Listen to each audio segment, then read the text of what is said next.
That was it. Now, how do we want to already. start? We want to pick up where Chuck kind of starts getting involved. So we want to start like maybe, I thought maybe the Blue Top story. Well, no, I mean, we'll go back and do this hippie history later when Chuck, he doesn't need to be here for that, so. Yeah, because that's the first, well, there was two Blue Top stories. There's one with several of us at night knocking on Shelley's door, and then there's when you guys got in the argument, we wound up, and then we wound up going to church that night, which maybe I'm not you sure could what night There's that actually a started. third Blue Top story. Yes, the one where you saw her stomping across the parking lot at the Blue Top with her great big hair moving up and down. And I don't know, she was determined about something and she was heading off. And you told me once that that was the moment that it flashed on you, that was going to be the woman you were going to marry. No, that wasn't the time I said I was married, but I noticed that she was We're talking very about all cute. this stuff that it should be. Can I ask one question before we? Wasn't the first night we went to church like a Wednesday night, and that guy Mickey Stevens or Mickey? You're the only guy that you remember Mickey Stevens? I remember, he's a guitar player. He had long blonde hair, long blonde hair and a beard. Yeah. And he was preaching that night, and that was He played his guitar in his garage, and it was like he turned it up to 50. 50. Well, he got our he got my Marshall He went out there stacks with I his had. Well, Whatever it was really loud. You know, I don't know. That's why we're here, I guess, because I have the nighttime one, and then I remember going on the Sunday before Fred and I had to go get our final sentencing. That one's really clear to me. Final sentencing. The third one is not. But I remember going on it's like a midweek night, and that he was doing the service, and it was kind of a youth night, and it was Well, tell the story, because I don't Well, I remember mean that one at all. that's what I remember. Well, this we should be filming this because we're actually Yeah. doing. I just wanted Yeah, to well, when are they see if there gonna? was any Well, they may be confirmation. already. Tim, how are you doing? Do you have a talk back? Tim is great. You can roll anytime. All right. So are we rolling, Bob? Rolling. We're rolling. We roll. Are these waters okay on the table? It's all right? Okay, good. Yeah, that's fine. All right. Cash. All right, I guess Laguna Beach, Blue Top. Who starts?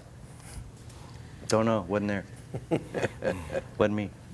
What are you doing? Are you waving to your kids? Well, I'm waiting to Kay. I remember having. I remember being in some successful bands with you guys. I mean, Jay and Fred With and us? John, another guy Successful? named Chuck Forever in Salt Lake City. It was like, to me, they were better than Clapton and Cream. You guys were such an amazing band. And Oh yeah. after I got out of the Army, of course, Fred's calling me from Salt Lake City going, get out here. So I go, keep in mind every mic is on. So I go to Salt Lake City, I'm living with these guys for a while, and they're literally opening for Three Dog Night, and you Grateful Dead, you called me after Grateful Dead or something, didn't you? You playing electric violin, and thinking, I gotta get out there. That sounds pretty cool. But, and I saw Chuck Girard on the first night I was home from the Army. That was amazing, and that was, you and Chuck Butler picked me up from that because we had known each other before the Army. And I was trying to quit music and I was trying to quit drugs about this time. And all of a sudden, music and drugs are back. And I stayed out of drugs for about a year. And that wasn't anybody's fault, mind you. It was just the culture. But you guys were all in these successful bands, and all of a sudden our world kind of imploded on us. And we're down on the top of 8th Street in this beautiful house looking at these gorgeous Laguna Beach sunsets, and life's falling apart. But we're into all kinds of Eastern religions, and we're all, at that point we called ourselves the Laguna Family Band. Remember, we played at the Hotel Laguna for people dancing. Remember that? Not a real great gig. We had the ability to close every place that we were at. We were the last band at 3 places. In fact, I played in countries that are no longer countries. So here we are with It's our all your world. fault. Here we are with our world imploding, and a couple of us go through drug busts, and this gal comes into our life that we've known in Salt Lake City named Sandy Love, and she just briefly tells us that, and she's got a glow about her. Yeah. Because she was an unwed mother, pregnant, guy took off, kind of a desperate situation in Salt Lake. Next I see her, she's at our house on Laguna Beach, and she looks very alive, and I was going like, wow, it's so sweet she'd come down here. And she brings a book, and she brings a calendar, and she tells us about this Blue Top and Calvary Chapel. That's my first memory of hearing about Calvary Chapel. Anybody want to pick it up from Well, there? first of all, let's make it clear for people watching, the Blue Top was a motel in Newport Beach that had blue tile on the roof, so thus the Blue Top. And I always wondered how it became a hippie commune, and somebody told me Ed Riddle That's right. was the realtor, That is right. and it was in escrow for a year or something? Yes. Well, actually, he was going through the loops with the city of Newport Beach because they wanted to tear down the motel and build commercial there.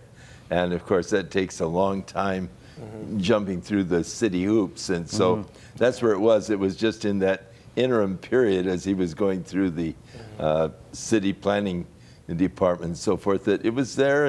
And so he just opened it up. And of course, Ed was a part of our church. And so he just opened it up and let some of the kids move in, and sort of a communal kind of a house, you know. But see, you became a father to a lot of us because we were so estranged from our parents. Right. And Lonnie Frisbee and Connie Frisbee were living in the back on the top left, I remember, and it was like 14 units. Yes. My future wife was living in another one. And I remember Lonnie telling us, oh yeah, we get this heroin addict out here. The next time this motorcycle guy moves out, these young Christians were moving in and pretty much going to church every night. Yes, yes. And they're just so excited to find the Bible, and you and Kay were just so welcoming. I mean, I was thinking about this the other night. I was thinking Chuck and Kay are two people who love the hippies when they were completely unlovable. But maybe you could tell us a little bit about how God spoke to you guys to make you even open to trying to reach kind of an unreachable subculture. Well, of course, it was basically Kay more than me. I had the typical redneck, you know, dirty hippies. When are they going to get a bath and get a job, you know? And she would say, but honey, they just, you know, they're lost. They need the Lord. And so she'd have me drive down to Huntington Beach and park there on Main Street and watch the kids go by and all. And of course, I had this negative attitude, and she would just be weeping and saying, you know, they need Jesus. And so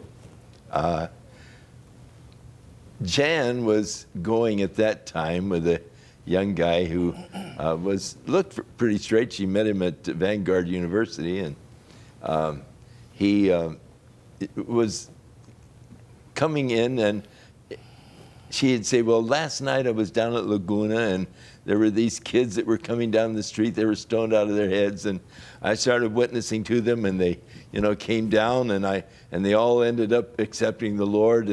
And he would have these stories every night when he'd pick up Jan of where they were going, and Jan would confirm, you know, how these kids were accepting the Lord, and John was so effective with them.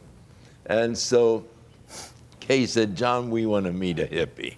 And so this... Bring us one. Yeah. So one night John comes to the door, and here's Lonnie with him, with his, you know, long hair and you know, the bells on the bottom of his cuffs and the flower kid, you know. And so what was happening, John was driving down Fairview past Orange Coast College, and whenever John would see a hippie hitchhiking, he'd always pick him up so he could witness to him. So John picks up Lonnie and starts to witness, and he said to him, where are you going? He said, well, I'm really not going anywhere. I just hitchhike so I can witness to whoever picks me up.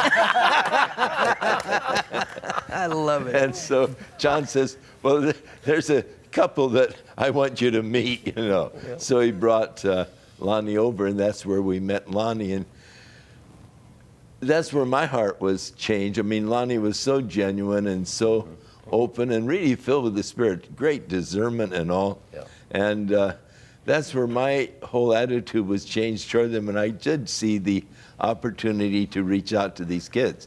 Then John shows us his driver's license, and it was when he was at Ashbury up in San Francisco, beard and all. We thought, John, you going with our daughter? You know? But it was just, that's where we were introduced to the hippie culture. Now, did I get this story straight? Did you invite him to move in with you for a while? Yes, we did. And Lonnie, and then Connie came down, and of course our daughters would say, she took our sweaters, or she'd go to their closet and get their clothes. I mean, doesn't everything belong to everybody, you know? Yeah, well, yeah. So, No, what was John's last name, just for the record? Do you remember? John Nichols. And then Lonnie, of course, is Lonnie Frisbee. Yeah.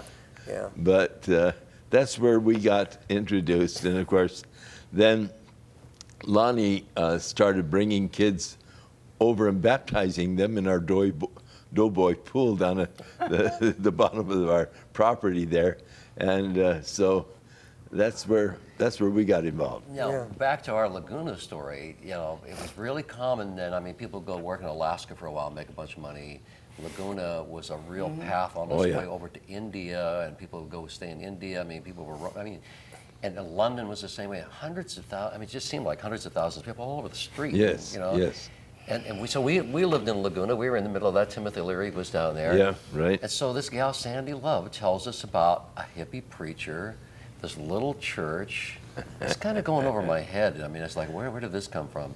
But, and that God was here and doing something. And it made a mark on me. I mean, we actually got in the car in her Volkswagen with Heidi, you and me, and I think it was Jay. Was it the three of us? Maybe. It was at nighttime. It was too late to go down there, but she wanted us to know where the blue top Where it was. was, yeah. So she drove us there. We knocked on the door. It turned out to be Shelley's apartment, by the way. Oh my. We walked in. It was just kind of late, you know, and actually Fred scared everybody. He had an afro about here and the big old bug eyes, and I just got to do that to you. But they were like, who are these people? I mean, even the hippies were going like, man, come on, don't come into my house at midnight here. Who are you guys, you know? So we went, okay, that's where they live, and we went home. But I remember Sandy in the car, she said, she was so wise, she said, my whole life is different now every day since I met Jesus. And I looked at her very carefully, and I thought, she really does look alive. I don't know what this is, but she is really different. And she left a book and she left a calendar with scriptures on it. She just wanted to come and check on us. But she deposited that seed there. And then the next couple months were real crucial. Maybe, Fred, you could talk about what was going on with you. I heard something about a tract and then you reading the book and then. Yeah, I don't really remember the tract. I mean, probably. But I remember the book. Well, I heard it was a Melodyland tract, is what I thought. That's the story I always heard, but you don't remember specifically. I thought you told me it was a For Spiritual Laws tract, and you read it and said that's true. That's more likely to me. But I'd known Sandy, and when I first saw her, I think I opened the door and she was knocking, you know, the way that place was, there was the places where you could park where there was always possums in there, and then she knocked on the door, and I had known her, and her countenance, her face, everything about her was completely changed. She was one of those people that, you know, the lights were on, but there was nobody home, and then all of a sudden she appears at the door and she's radiant. You know, she's just exuding life. And that was something that I wanted, and she said, I mean, it was very simple. She didn't have a big bunch of theological stuff to dump on us. But she just told me that, you know, Fred, you got to come to Jesus and you got to quit smoking pot. And of course, to me, there was no relationship, right? But I was a pretty dedicated smoker of stuff. My joke was, you know, I would smoke anything that burned, but basically what it was. And but she left me with this book, and they speak in other tongues. You said it was from John Sherrill was his name, yeah. And, yes. The thing that really stuck out to me more than anything else was the fact that, you know, we lived communally together, but there was always something there that drove us. I mean, we had the music, and we would play, and whoever showed up to a gig, sometimes that's who played. And there were a couple of times when I didn't show up. You know, I remember, you know, because I was too loaded on something. And or on, you know, who was holding, because you always had friends when you had a big bunch of weed, and then there wasn't any friends, and there was some kind of radar. We always knew who was holding. I mean, it was just one of those things. Of course, later we, you know, figured out it was probably something spiritual going on. But and then in this book, the thing that hit me was that these people would get together, these Christians would get together, and they would sing songs. And the one lyric, and this still gets me, was from, you know, this is my story, this is my song, you know. Praising my Savior, praising my all Savior the day long. And that's what they looked like normal people, and they got together just to praise the Lord, and that was the thing that got me. And I remember, you know, just to make a long story short, I remember that I was so depressed and so down and so lost that I finally came to a point. I mean, the place that we lived in was just beautiful, overlooking the ocean. You could see Catalina Island, the sun setting behind Catalina Island every night, and it was just beautiful. But I was so overwhelmed with guilt for all the stuff I'd done and the people that I had exploited, and especially the females. And just, I got to that point where I went, I have nothing to live for. My life is completely worthless. So just like Sandy was saying, I just give it all to Jesus. And I remember putting out the last joint. That was it. It was done. And then when I woke up the next morning, the flowers were like glowing, and the little hummingbirds were going, wow, what a planet. And I've never been the same. Freddie, how long was it until you realized that you were that way without getting loaded? It was immediate. No, because I would wake up. And I would always have like a chunk of hashish in my pants. I'd have these army fatigues that had little pockets in them, and I would break it off and put it on a pin. So you're saying like that the Holy Spirit moved into you so immensely and so hugely all at once that your desires and the needs and the reliance on substances just went. No, it was just gone. went away. Yeah, Totally the gone. same thing happened to There me is- too. It was a real it was an immediate. I mean, the blues were bluer, the greens were greener. I mean, it was a whole different deal. It's just like you put on those really nice polarized sunglasses and everything just looks like Clear. sweet. It gets That's clear. exactly how I it never was. realized how much Sandy Love played in this whole story until we started getting into this. My Sandy Love, did she live in Pasadena? Yeah. She did, yeah. I went up to her house, and I wasn't born again yet. And my story with her was that I remember that we were just visiting. I don't know if I was alone. I think I came up with some of you guys might have been there. But I remember she prayed. I'd never heard anybody. It wasn't hardly above a whisper. And it broke me. She just started praying, and it was such a direct line to God. Yeah. And I'd had like 500 plus LSD trips, and I had a lot of pseudo-spiritual experiences through the drug scene. But this thing was so impacting to me that I'd never heard anybody pray like they really truly were talking to God, and I just started weeping, right, right in front of her, and it was just a rather amazing experience. But she's died of cancer a few years later. But what a I think thing it's to important realize the impact of her life. I think it's important to point out that we weren't the only ones doing this. I didn't know anybody that didn't do drugs. Yeah. I mean, it was just the subculture. This was kind of the norm. It was just, We didn't, and I told myself I would never do something like this. The first time I saw somebody get loaded, I thought they're out of their mind. But, all of a sudden, I'm in the middle of this for a while. But part of the story is that we got busted a couple times. And my memory of Calvin coming to Calvary Chapel in the first night was that, Freddie was reading this John Sherrill book. Jay, I think you got saved at Melodyland, and we're studying the Bible. So, all of a sudden we're opening the Bible and trying to see if these things are true. Fred has told me he was cross-referencing to see, are these things really in the Bible? So you're opening the Bible, that's a good start. Jay's reading the Bible, he's gotten saved. And I think you were living with your mom and dad for a little bit there, but you came down to the house in Laguna, and all of a sudden these two Bible scholars are going at it in the kitchen. A whole week. It was very devout. So Fred's kind of like, man, look at this, and the gifts of the Spirit was like, this is kind of cool, and Jay's going, well, that was for another time, No, I think. we went through that the other day, but that wasn't necessarily the case. I believed in I got baptized in the Holy Spirit at Melodyland. Yeah, Melodyland. That's, my friend Vance, I met Vance in Hawaii when I lived on the North Shore. Right. We were just walking down the beach one day, and we were our spirits just I had my Bible. I went to Hawaii with my Bible, and I had $5. I had a one-way ticket and $5. My parents thought I was out of my mind. I had just given everything away. And I had my Bible and $5, got off the plane in Honolulu and hitchhiked to the North Shore, and was at a little place called Cammy's. It was like the market, the general, the post op. It was everything. And within 20 minutes at Cammy's, I ran into 20 old surf buddies, and had literally 20 places to stay. And I ended up moving in with some friends. They were actually from Montebello, where we just played last night. And it's you know, and that was I wasn't there to surf. I wasn't there. I was just there to you know, just be with God and kind of seek God and do that. So how did that go from? So anyway, so I met Yeah. Vance in Hawaii, and when I came back and I did the Utah, I mean that whole thing. Somehow or another, I came back and he got a hold of me somewhere and invited me to church.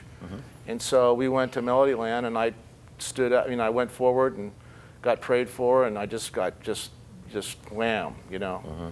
And then we were going to some Bible studies at this lady's house, and that's where some of the funny doctrine stuff kind of came into play, that Fred and I kind of maybe got in an argument. So you guys were at least having this little discussion back and forth like a ping pong table, it seemed like. But Yeah. No, it's yes, yes it is. No, But it it's wasn't not. necessarily about the gifts of the Spirit. Oh, It was We something would else. never argue. No, just, All I remember is you guys were in the kitchen, and Well, I know, and yeah. Jay and I, Chuck and I were going like, man, we got to get these guys off of this, man. And we said, these guys don't know anything.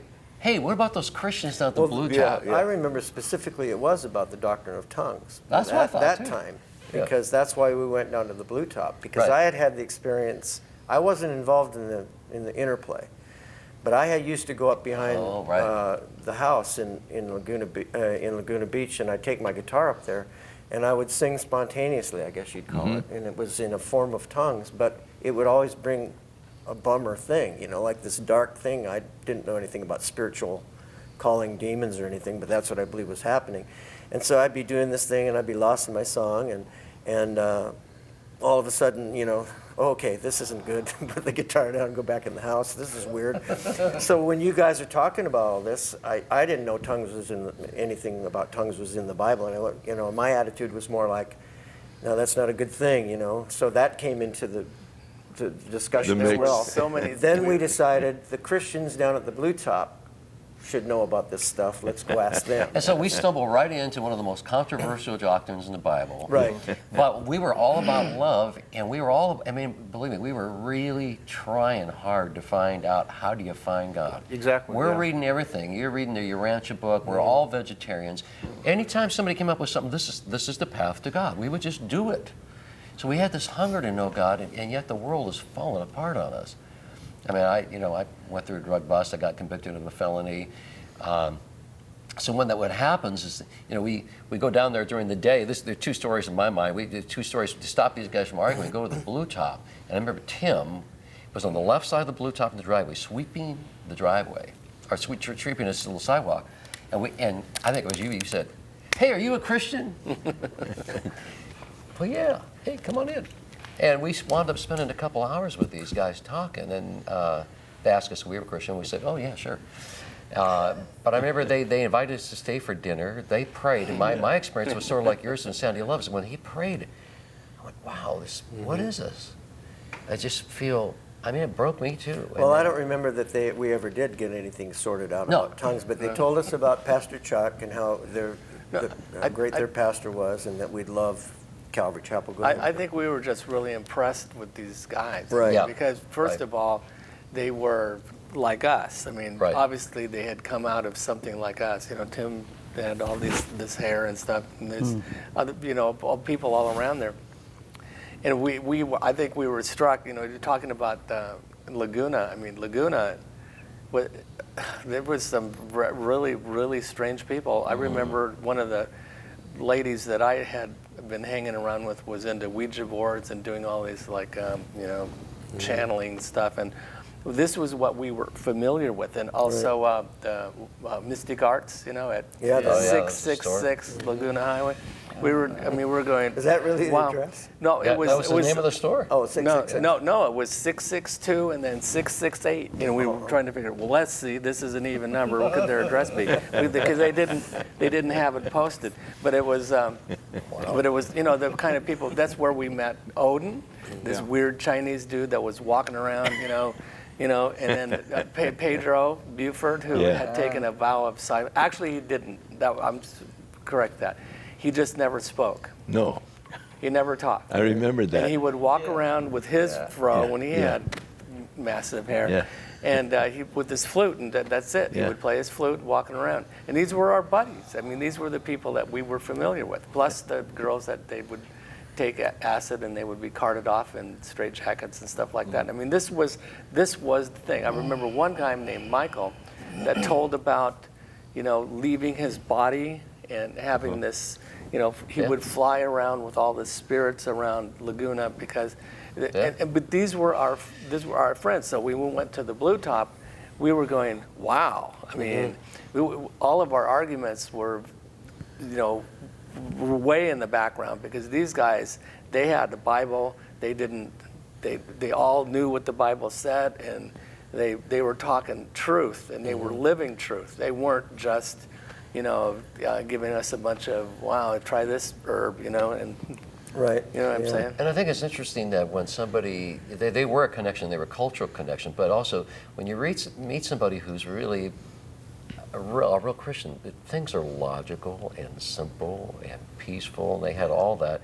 They were like you and Kay. They invited us, just, hey, stay and let's have dinner together. And like, while we're having dinner, they're convincing us that we need to go to church with them. And I mean, we're kind of thinking, what? Why?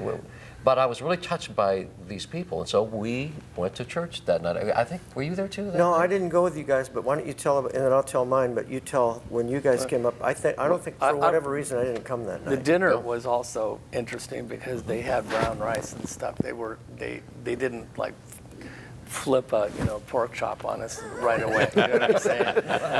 Let me related just say too to us. that I was I the most radical vegetarian? Yes. Because Yes, I weighed you were. about 122 pounds when I came to Calvary the first time. And I was into Dr. Ehret's mucusless diet healing system. Oh, yeah. And his philosophy was spiritual. He felt like you would cut out meat, get purified, and then you'd just eat fruit and vegetables. Then you cut out vegetables, eat just fruit.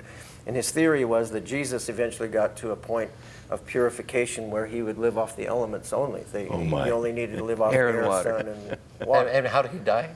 Well, I've looked that up on the internet. The story I heard was that he was in a car crash, and every bone in his body Fractured. was broken and crushed, where everybody else walked out of it because he was so decalcified from not, having the right nutrients. But so I was like the most radical thing, of it. I had lived for 2 weeks on asparagus, bananas. Just before I came to Calvary, I don't know why I was eating that particular diet, but avocados, bananas, and asparagus for 2 or 3 weeks was all I ate. So that's the state of thought when, as far as food was concerned. And I remember, this is kind of skipping ahead, but when Jean Gilbert finally, when we went over to her house, and the first night I had a hamburger, I said, I don't eat meat. And somebody, I think they played the eat what put in front of you card. I remember, my memory is a little different. I thought we were at Bill and Lois Wade's house, and they were barbecuing T-bone steaks. And Lonnie was sitting at the table with us. They put these T-bones in front of us, and Lonnie looked at it and says, "Time to get free, boys." And I remember that when I did eat meat, I got this oily thing on my skin for like 3 days. The oil came up because I was so void of oil, I guess, and it wouldn't wash off until it assimilated back into my body. But I kind of want to get back to your story, because we're going to get Pastor Chuck involved here, but as far as you guys coming up to church that night. My memory is this. Fred and I and a couple other guys had gotten busted in Newport Beach, and went through a whole year of going to court, really unfun for your family. And been convicted of a felony, and we came to your church on Sunday night. And Monday, we were going to go back to court to find out if we were going to jail or not. Going to find out what our sentencing really was going to come down. So my antenna was way up. And what unfolded in front of me, I had never seen in my whole life. I didn't grow up in church, so I didn't really know what was expected. So kind of simple little place. You felt comfortable when you walked in. I think we'd met you maybe before the service starts, and we were just chatting, and then all of a sudden you're on the platform, and we go, wow, he's the pastor. But the people, it was a very warm, loving environment, and the thing that got me is that when, I'm just an observer. I still, to this day, try to look at church that way. If somebody walked off on the street, would they know what we're doing? What would they feel? Yes. And what I'm feeling is, wow, they're singing these songs, and they're these real melodic songs. I almost knew what the next line is. But I knew, without anybody saying anything to me, God is here in this room. These people actually know who he is. They're singing to somebody that they know and love. Oh. And then when you were teaching, I believe you were teaching on Revelation, best I remember. You were talking about the end of the world, at least that was pretty clear to me. And you're smiling from ear to ear. I go, what? And then afterwards, I believe in those days you would get the elders around, and if somebody was sick, you would pray for them. Mm-hmm. And that struck me as a real act of caring. Mm-hmm.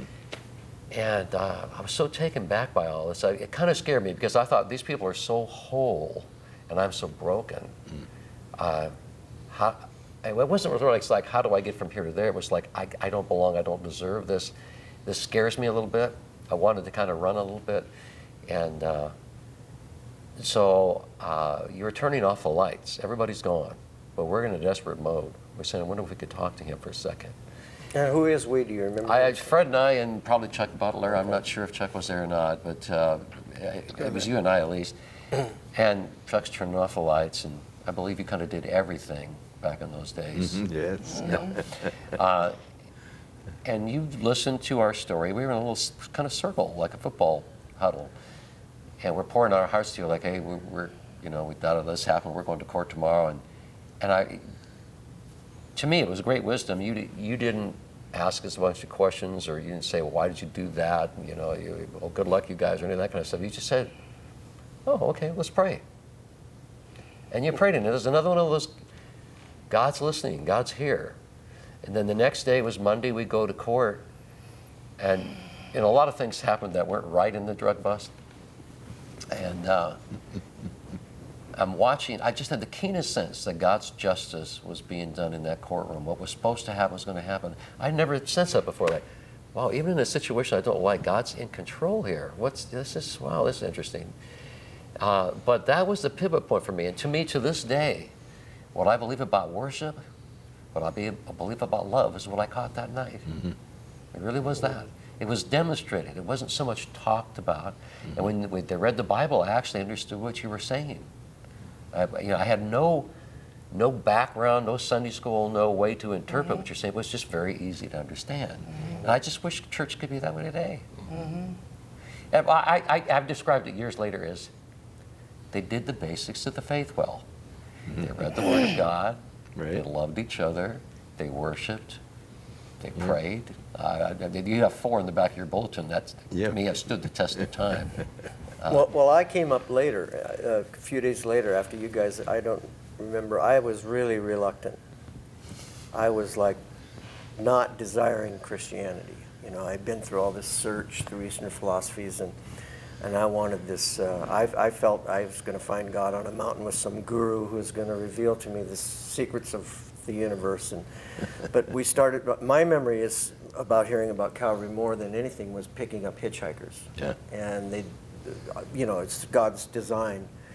2 or 3 of them would, different people would say, hey, have you heard about Calvary Chapel? And God's really moving there. And so that obviously you perk your ears up. And so I don't remember, I'm sure it was after you guys came up here, but I remember that I did not want to come in. First of all, I was prejudiced against it, but secondly, I was a little scared. And I remember it was a really long drive around the little chapel in the bean field or something. Yeah, right. And I went around, I think it must have taken about a mile to get around the block, and I must have driven around it 4 times. And then finally, I just said, all right, you got to deal with this. You got to go in and you got to get this over with, because you can't just, this is your opportunity. You can't drive away from here. You have to go check it out. So I parked my car and I came in and I sat in the back. And I think there was a little bit of music in the front that really, really moved me. And it wasn't, in those days you didn't have choirs, you didn't have a worship group even. It was just You didn't even have a piano or an organ, best I remember. There was nothing up there, was there? Yeah, a lot of it was a cappella. Yeah. Just singing. Yeah. But sometimes the hippies would, bring their guitar and sit on a stool, and these were kids that had been saved. And I remember feeling very musically sophisticated with Pink Floyd and people that I liked in music, and I thought, why am I getting so deeply touched by this substandard music in some cases, because I didn't know about the anointing, and this thing, and so God just began to just hit me. And I remember I just broke.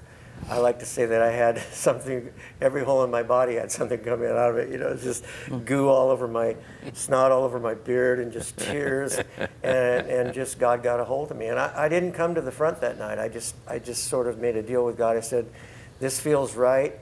I'm here for the duration, and you're a big enough God to take me to the next step if there's something else in front, you know, ahead of me.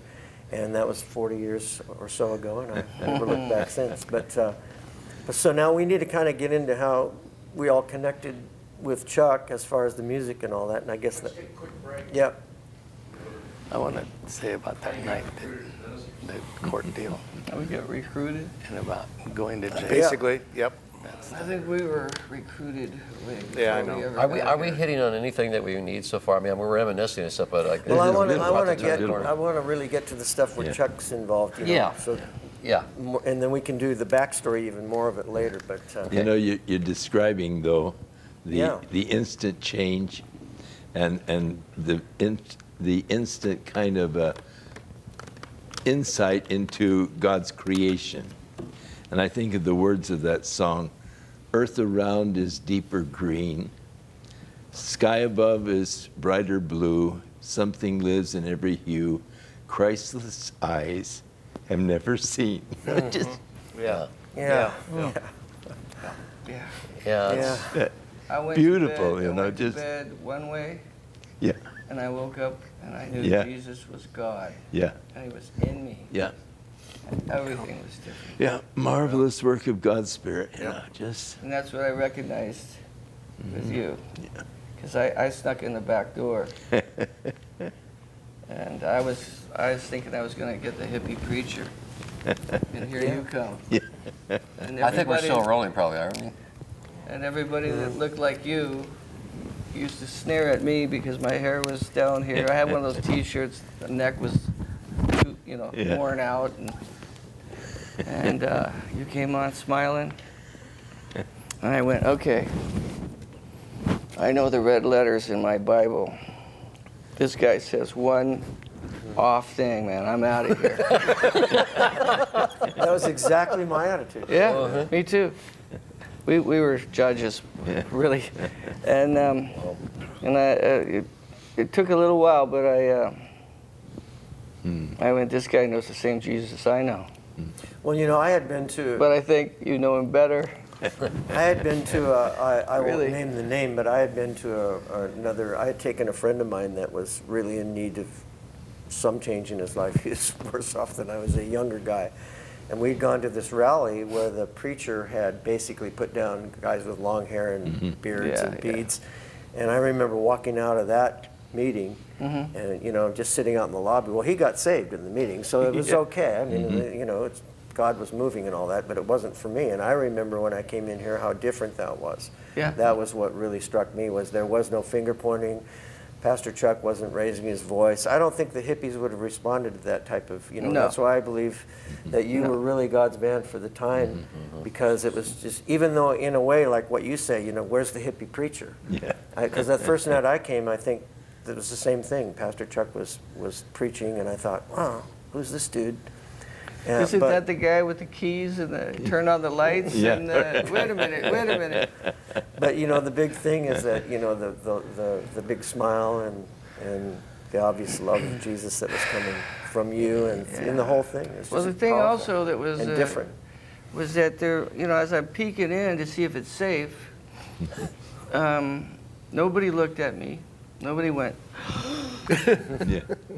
And the place was jammed. There was like one seat in the back. And I knew if I sat there, I'd be stuck. You know, so I'm not really wanting to do it. But, and there was guys, like we were mentioned, hippies, that I wouldn't want to sit next to. You know, and they're sitting there right next to the little old lady with a mink stole on, and they're Yeah. happy, you know. It must be okay, you know. And the thing is, you didn't see that on the street where we lived. Different kinds of people Yes. together Yeah, doing with this. some kind of a bond that you didn't really Yeah. understand. Well, Yeah. These people actually like look like they like each other. What's going on here? No, I mean, the churches were the last place that we were thinking of looking for anything. that you'd ever find God. Because I remember when I lived in Hawaii, I hitchhiked into Honolulu with a friend one time, and we were just walking around. I walked up to a church, and the door was, and I basically got asked to leave. I mean, because I was barefoot, and I had this old pajama top that kind of had this red kind of stain on it because it was from that, the red earth in Hawaii. And I had, I looked like the castaway guy, basically. And they didn't want any part of me at all. So, I mean, I had, basically the door slammed in my face. Well, don't you think we work real hard to get church real comfortable for us? Isn't that the kind of the normal tendency, get it just the way we want? And I remember going to like 3 or 4 churches on Christmas morning when I finally decided this. I need something. And I went to one where they were having communion. They were all weeping and walking around. And I went, I don't understand this at all. Why is everybody crying? Another one, the doors were locked on Christmas Day. Another one where they kind of turned me away, and I went, okay, that's it, I'm done. And and then of course music. I think I heard. Music. What kind of tone? I mean, are people loving? Is there an attitude of prayer? I know. So I was here Sunday. There's circles of people praying outside before the service. There's an army of people here who are here to serve. And of course, this was a small church when we walked in, and the only music I heard that night was you, like at a camp. You're sitting on a stool. Yeah. You did that a lot. Yeah. And there was no music program or music division or music minister that I knew about. No. Yeah. But maybe you could tell us a little bit. You seem to be waiting on the Lord. I mean, God had spoken to you and Kay about many things, but where was music in this equation? I mean, Well, actually, it just sort of sprang. Of course, Marcia and Pete Jacobs and all. Children of the Day. And Children of the Day. And the Joy Band was already playing. yes. Yeah, Really? Bruce Cotton, Bruce Yes, Cotton, No yes. kidding. And Jim so, Gordon. yeah. And so they had come down to a Bible study that I was doing in a home. And they accepted the Lord. And of course, Pete was so gifted, he's a brilliant musically. guy. And of course, Marcia too. And of course, the Lord gave her that song for these tears I died, And so she came, it was the night in the home, and she said, well, the Lord gave me this song and I'd like to share it. And she got her guitar, and played for these tears I died. So we said, oh my, they need to hear this Sunday, at the church. And so we had her sing on Sunday. But then, of course, they got together and formed their group. And of course, they had some original songs, but then they sang a lot of classics, Madrigal kind of. Yeah, and they were that's right, they were real good with the classics, as far as it was just they were really trained, musicians. Well, let me ask you a question. Listening to you talk right now, I think, well, like he's sort of like a DJ that knows that's a good song. Like, can you kind of play this? I mean, you're like a program director putting things in place, but you didn't create it necessarily. But you recognize. But I recognize, and I think that again is probably a gift of God. Of you just hear something and yes, that works. That works, and that's good, and that's sort of how we just sort of, just you had that. Oh, it's really, I guess, the Spirit of God just let you know that this is truly anointed and this works. I mean, just like the first time I heard you guys, the first song you sang was Welcome Back, and instantly I realized, wow, this is it. Why don't you tell us that story? Because your recollection is really clear about that. Before you do that, though, how did for me, the Joy Band, I remember them when I came to Calvary, they played. So they predated us as far as I know. How did they come into the mix here? Well, actually, the Children of the Day were first. And they began to inspire other guys to get together and, started developing music and so forth. And so it was giving them a platform, and letting them share. And of course, it was relating to the kids because what they were singing about was their fresh experiences with God. Awesome. And, you know, and that's the thing that related to the kids who were looking for God and a real relationship with God. And here they would hear these guys get up and sing about, and of course, you know, they would come and say, well, I was in class in school this afternoon, and the Lord gave me this chorus or this song, you know, and would someone hold them up for me, you know? Yeah, great. They'd sing, you know, sit there and sing, and of course the kids were again so relatable. The music was to the kids, and so that's where we just sort of began to open up to a new form and a new style of music for the church. See, I think that's real important. I remember Rick Founds being like 14 or 15 years old in the small chapel. Yes. Singing this little song, material's gonna burn, material's gonna burn, burn, burn, burn with fervent heat. Don't ask me how I remember that. But there's the guy that went to your son's church and wrote, Lord, I lift your name on high years later. Yes. That became the #1 song worldwide. Yes. So here he was, this kid hanging out because it's exciting and music. Like I heard, I read this in a book one time. A little girl went to church for the first time. She said, Dear God, wrote a little note to God. God, I went to your house today, and it was really nice. And but I just got a question for you. Have you written any new songs lately?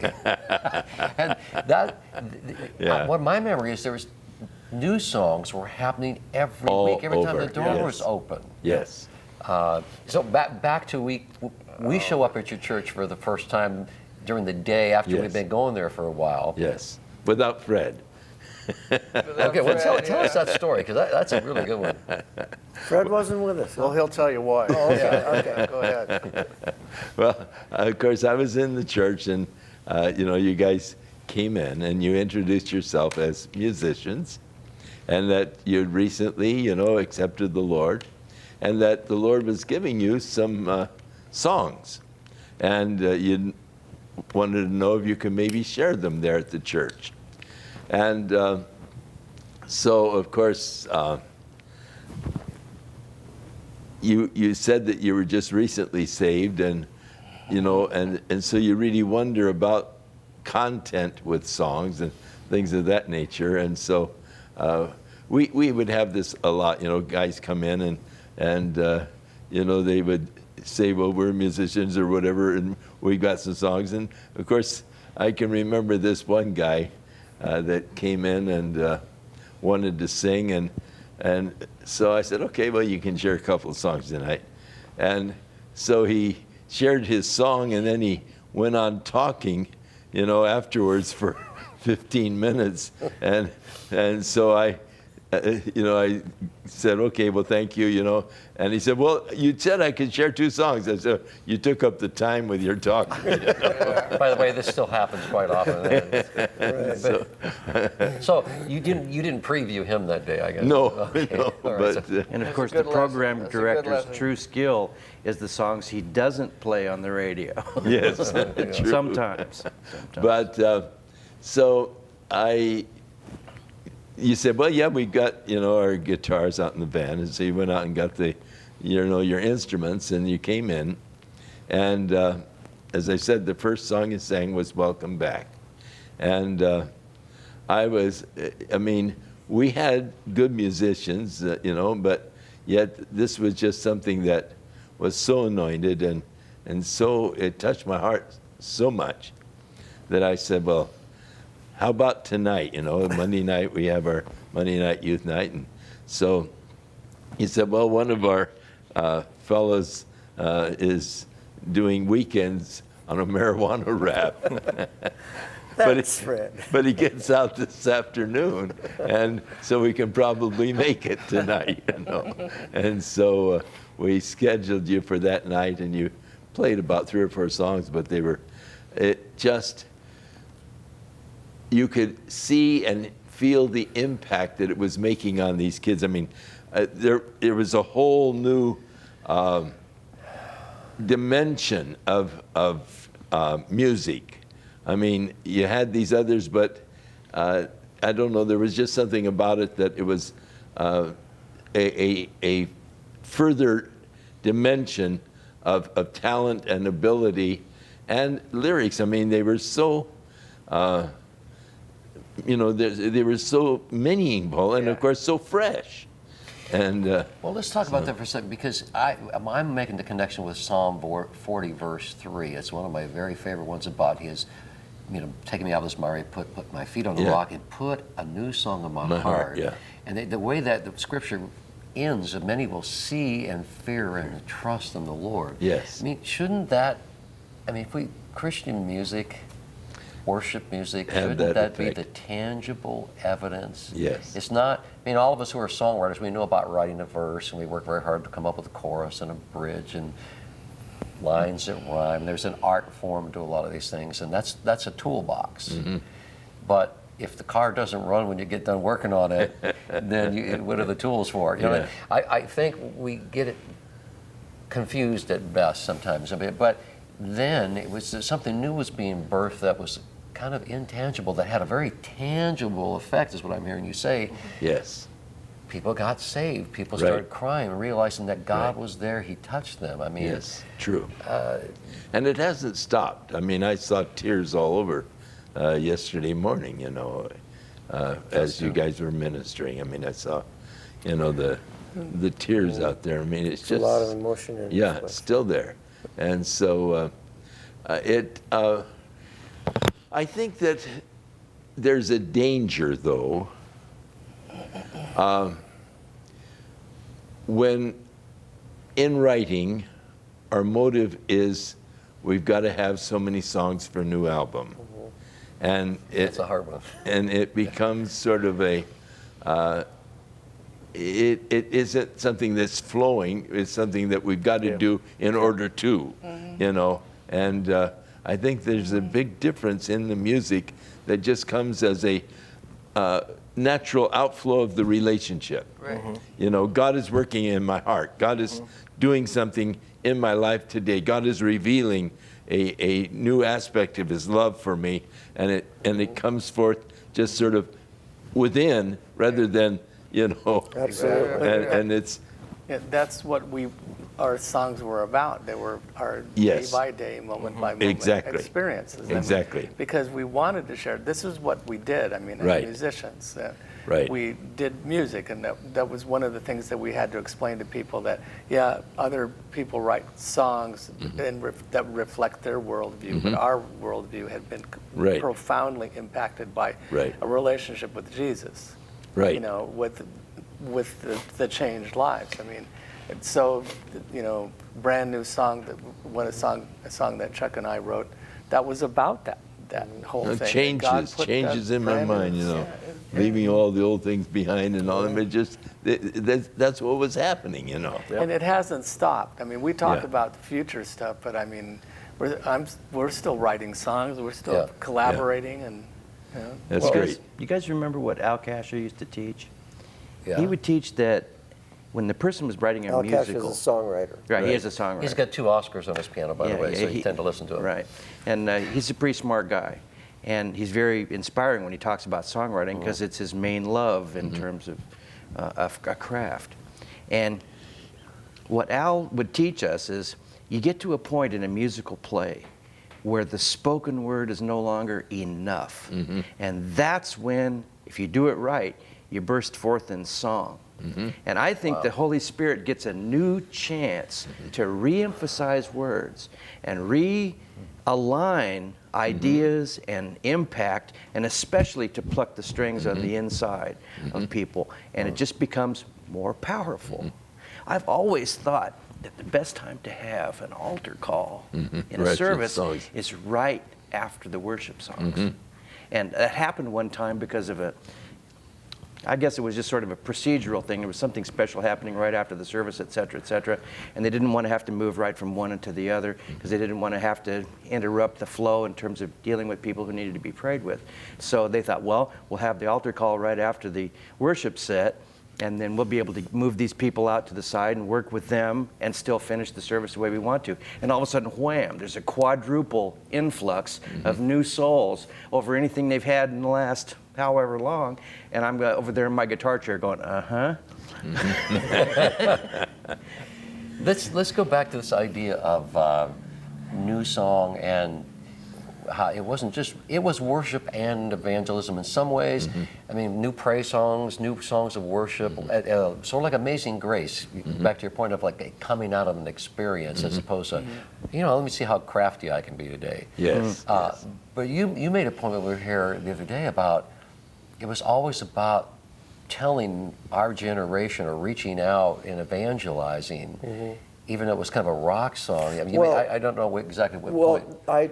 Our lyrics, and I guess I'm main songwriter for the stuff we did, there was always the evangelistic element, and I would point out the song "Jesus Puts a Song in Our Hearts." Maybe if I wrote it today, it would all be about just talking to God, and that would be fine and be proper, but it was evangelistic. Have you lost the feeling? Don't you hear the music anymore? Even in Sometimes Hallelujah. Let's take this feeling that we're feeling now outside these walls and let it rain.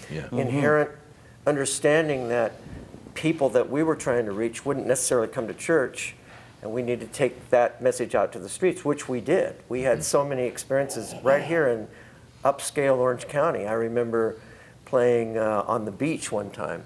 I forget what organization had us. It was probably We were Campus with, Crusade. Josh McDowell on the sand. With those, It was on the with yeah. megaphones. Well, that's the point. See, we Yes. get down to this outreach, and we're waiting for the generators to be set up and the stage You and remember the that? kind of thing that you do in an outreach. And they hand us these megaphones, right? Yeah. Like cheerleaders' megaphones. Yeah. And now, the problem is that the guys that play guitar Yeah, how can't can hold you the use a megaphone. megaphone? So here's, People are holding the mics on the megaphones. Yeah, and we're walking with this whole.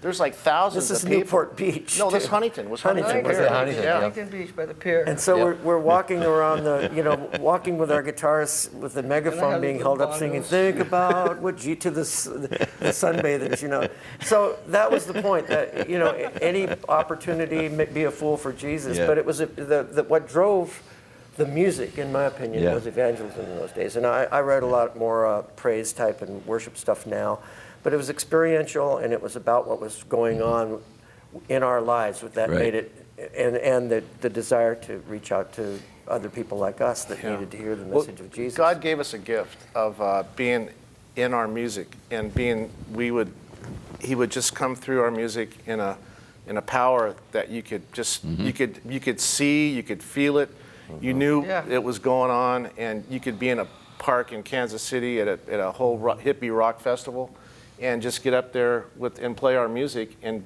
it was like this sword would just like cut, the hearts, and it was just, and we'd go to nightclubs, we'd go to like Finnegan's Rainbow and sit in with the band, and and it was just darkness, and we would start singing about Jesus, and it was just like, It's kind of getting ahead of the story Yeah. a little bit, but after we started playing here, I remember there was a nightclub that booked us for a Hoagie Carmichael's. after hours thing. What was it?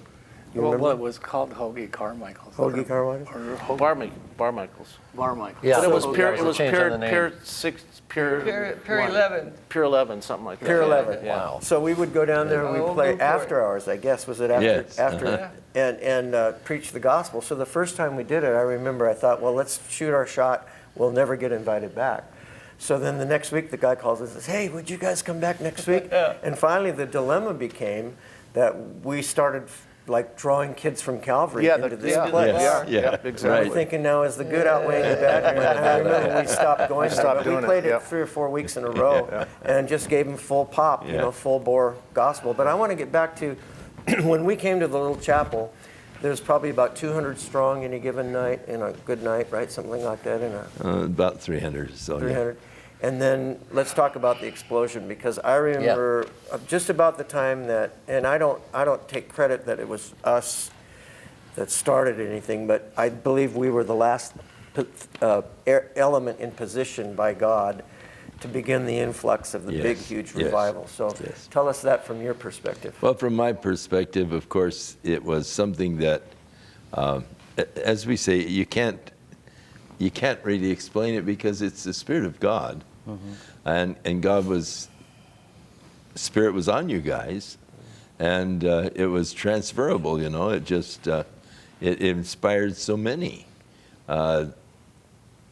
it inspired many groups to then begin to form. I mean, that's when we started Maranatha Music to sort of help finance this whole thing, you know, that the guys that were doing the musician, if we would get them an album, then when they went out, at least they could get reimbursed by selling their albums, you know, get enough money to get to the next gig, you know. And so it was one of those things that, but God used your music because it was from the heart, and it was so fresh, and it, you know, the whole thing just exploded. And of course, it's sort of like when Greg was doing then Monday nights here at Calvary, you know, and the place was being packed and all. You wonder if you gave it a broader venue, what would happen? I mean, the kids are being drawn, they're coming. So I said, well, why don't we see if we can rent the Pacific Amphitheater? This was later when... This is later. Beginning It's of exactly the But same it's principle. the same principle. Right, but In just other words, for chronology, if we get a broader venue, Right. will the Lord fill it? And of course, we started going municipal auditorium, and Right. you know, getting even that broader venue, and so we just saw the whole thing. You know, the Lord just continued to expand the thing, and you start filling up the broader venues. You know. But you had a problem on your hand because your church could only seat 300. What did you have to deal with? Well, of course, multiple services, and then pushing the walls out to where we could seat 500, and then setting up 500 chairs out in the patio area, you know, Yeah. and then moving into the tent ultimately. But it was. Didn't the fire marshal come along and say you can't do this anymore or something like that? Yeah, but his kids got saved, so Help me help you. yes, Well, he sort of also- closed his eyes, you know. Also around this time is when the media really got involved. And, Yes. and Calvary Chapel became the go-to place for the media Yes. to get sound bites and all that. And I Yeah. think that's part of where we became so well known so quickly, because we'd come in on a Wednesday night and then be setting up cameras for ABC, NBC, Yeah. and the next week we'd be on this national television special about the Jesus movement, and then Look magazine and Newsweek Right. and all that. And then later on we can cover Expo 72 was a huge event as well that kind of was a galvanizing force. I'm not of- sure, but I didn't know in the very early part of this that God was doing this in Seattle and Texas and London Chicago. and Kansas City and some in Chicago. Maybe not so much in the East Coast, but all of a sudden, when Life magazine and Time magazine and all these people are doing the news, it's, you know, it was centered here mostly, I think. Primarily, yeah. But then, how did it go from that to Expo 72, where 120,000 people show up in the middle of nowhere with don't no know. announcement? I never did. Maybe I'll have to ask Paul Eshelman that. You know, but we were doing events with them. We were traveling, you know, in the van. I mean, we were pretty much nationwide. You know, it didn't take us too long. At least our cassettes were going out. I mean, people were hearing about us all over the place on the underground, whatever it was. Oh, that's right. We I did. mean, like Phil Keggy. I mean, remember we were driving in the van. We were coming through Kansas or Nebraska or Iowa or someplace. We stopped at like a Circle K or 7-Eleven, and Fred, we'd go in and get some water or pop or something, and Fred gets this magazine that he sees on the magazine rack. It's got a picture of Jesus. It says, you know, and it's a rock magazine called Planet. And so Fred, we're driving, we get back, and we're driving along, and Fred's thumbing through the magazine, and all of a sudden he's reading an article about this guy, Phil Keggy, and he's reading on and on. You know, this, who's your, you know, what's this? Who's your favorite band? He goes, oh, there's this little unknown band from California called Love Song. That's true, man. And he was in a band called Glass Harp at the time, which was in Ohio. It was a big rock band in Ohio. Yeah, RCA. I think And, really significant too. I didn't mean. And we didn't even have an cut you off. album out yet. So Was that from my perspective, and you guys can, maybe you would agree with this or not, but I always, you know, when we first started getting invited to play other places, it was almost like I felt disloyal. we were the house band at Calvary Chapel. Yeah. It never occurred to us to call ourselves a minister. Yeah. Never occurred to me to think we were in ministry. In fact, this first time someone used that word to oh, you guys have a great ministry. I went, wait, dude, man, ministers are guys that go to Bible college. We're just hippies that play for God. And then I think we even asked Lonnie or something, is it okay to play somewhere else? Oh, yeah, that's okay. And then we started to branch out a little bit and play other places and began to establish more of that outreach of ministry to the nation, because then by that time is when we were traveling in the van and drove all over the we nation. never charged money it took a either. while. We just played for offerings. So the price was always right. Because that was kind of one of our deals. So now when that happened, how was that, by that time you had a lot of bands going here. Yes. So when we did take off more nationally, how did that impact you, and what was your memory of it? You're probably glad for us, I'm sure, but. Yes, that was basically it. Just glad that, for you and what the Lord was doing. Well, I think we always shared Calvary Chapel Yeah. in our deal as far one as of that the- was. we were definitely back in that time, representatives. Yep. before there were so many other Calvary Chapels, Yes. Calvary Chapel was really Right. strictly non-denominational. And Yeah. I remember talking to you about things like this, and we were to come alongside some of the churches that steer them toward, reading the Bible and Right. getting back to the Word and the Spirit, being open to what the Spirit has to do. So going to a Baptist church, or we played all sorts of stuff. We played at Seventh-day Adventist churches. Yeah, and Freddie goes, God delivered me Thank you, Jay. from vegetarianism. The first thing, and then somebody told me, "Hey, Fred, they're vegetarians." But you see, that But was there were people there that really knew the Lord, Yeah. and they were really very gracious to me Yeah. afterwards. Oh, I as know. I'm trying to apologize. We went and ate the soy burgers and the whole deal afterwards. yeah. But see, to me, that's the You way it haven't was. I stopped mean, giving him grief about it since. you guys completely spoiled us because you were gracious and loving and let us play our music. And we go off to some church that had been around for 100 years where there's all this tradition. I remember, I'll leave the town, everybody know who it is, so I said, we sent it for PA, and the guy says, well, you can't put that speaker column there, but it was the logical place to put it so that you could disperse the sound. Well, that doesn't make any sense. No, you don't understand. Mrs. So-and-so sits in that fourth row. And I said, well, Mrs. So-and-so is probably going to want to move the back. He says, no, buddy, you don't understand. That's her seat.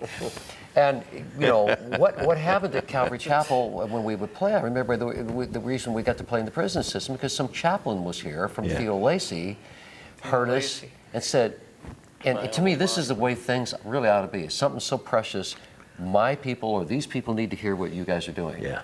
And so we were kind of sent out unofficially by people pulling us into these different things. Can you come to my Lutheran church and do Sunday morning? But over and over again, we would walk into situations that were very awkward for us. Oh, yeah. Where we had no background to process this. Obviously, this system works a little different than what we know here. And how do we navigate this? But Chuck's, you had sayings that we all acquired. Blessed are the flexible. Yeah.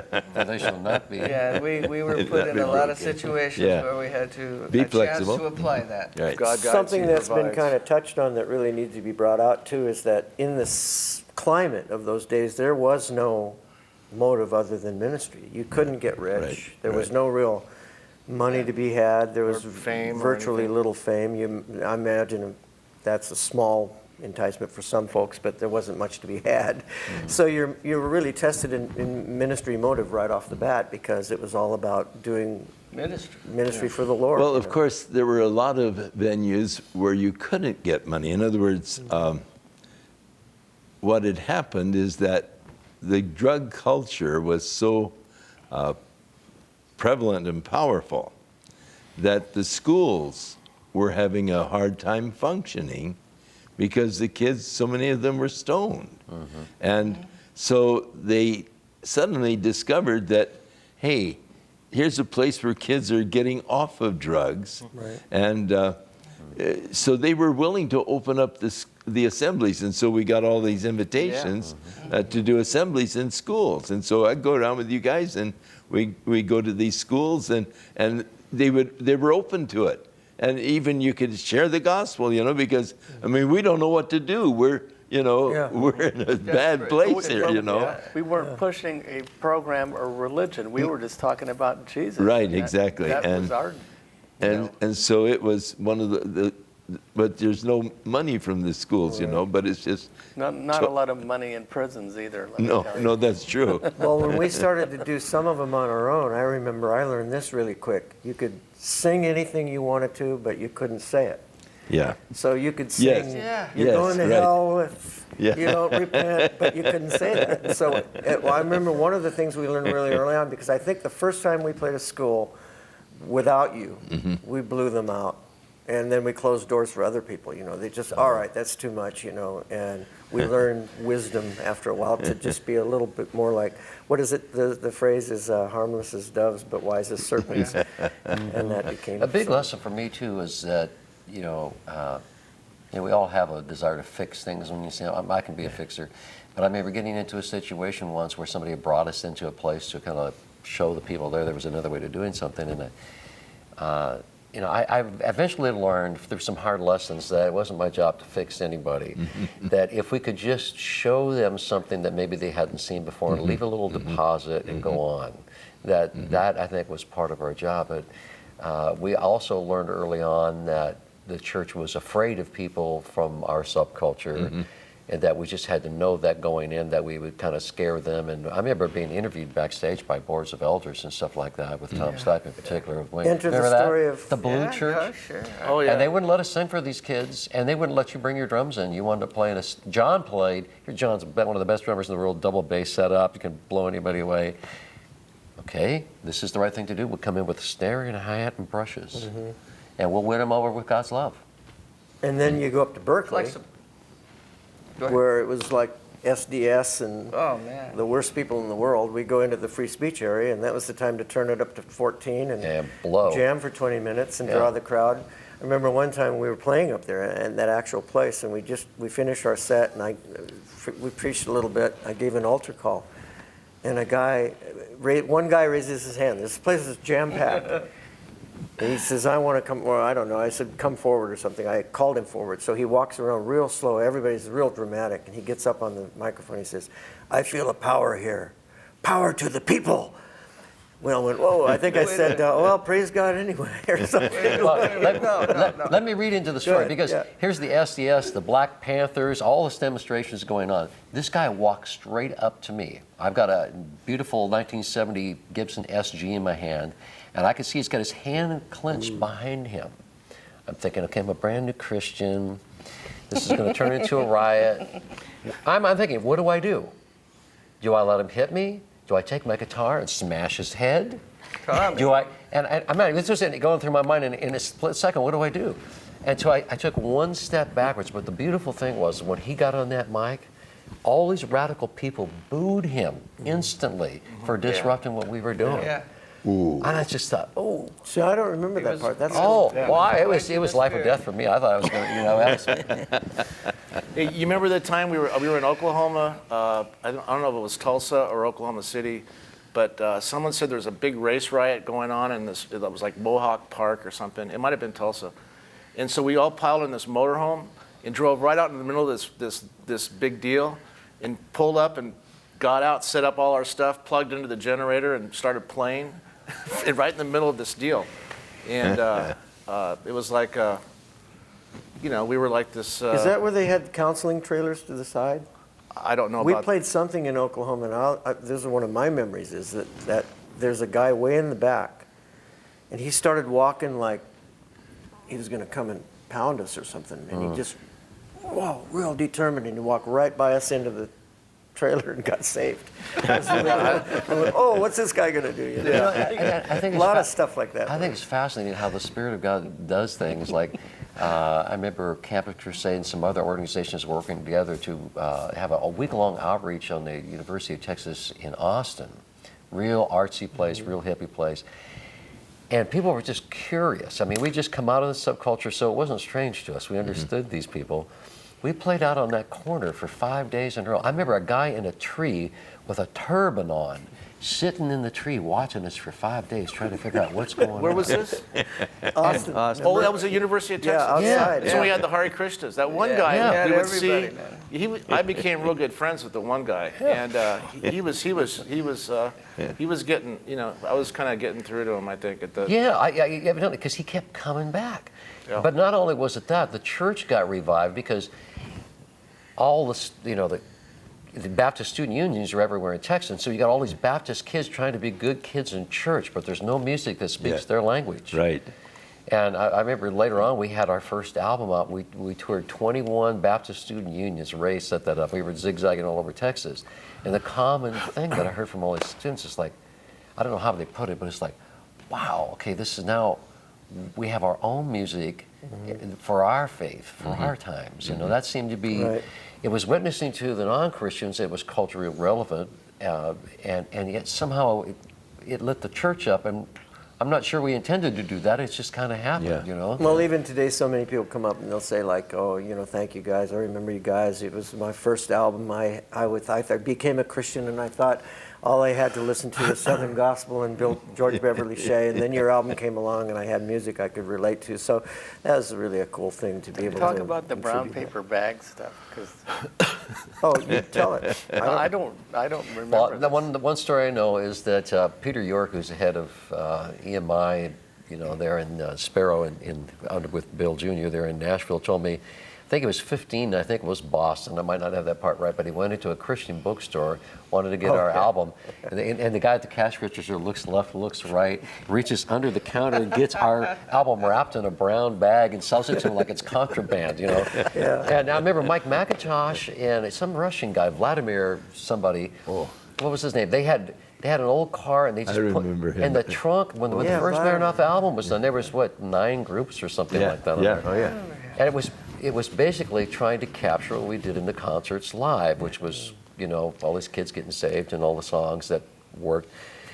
They put them in the trunk of their car and went around to the bookstores and said, "You have to have this," and the bookstores owners would go like, "No, we do not." And they would find, Mike, he's, and Vladimir both were very convincing. They said, and they finally get into a place, "Okay, I'll take 5 or whatever." Okay, and then they would say, "And you got to pay us cash." John?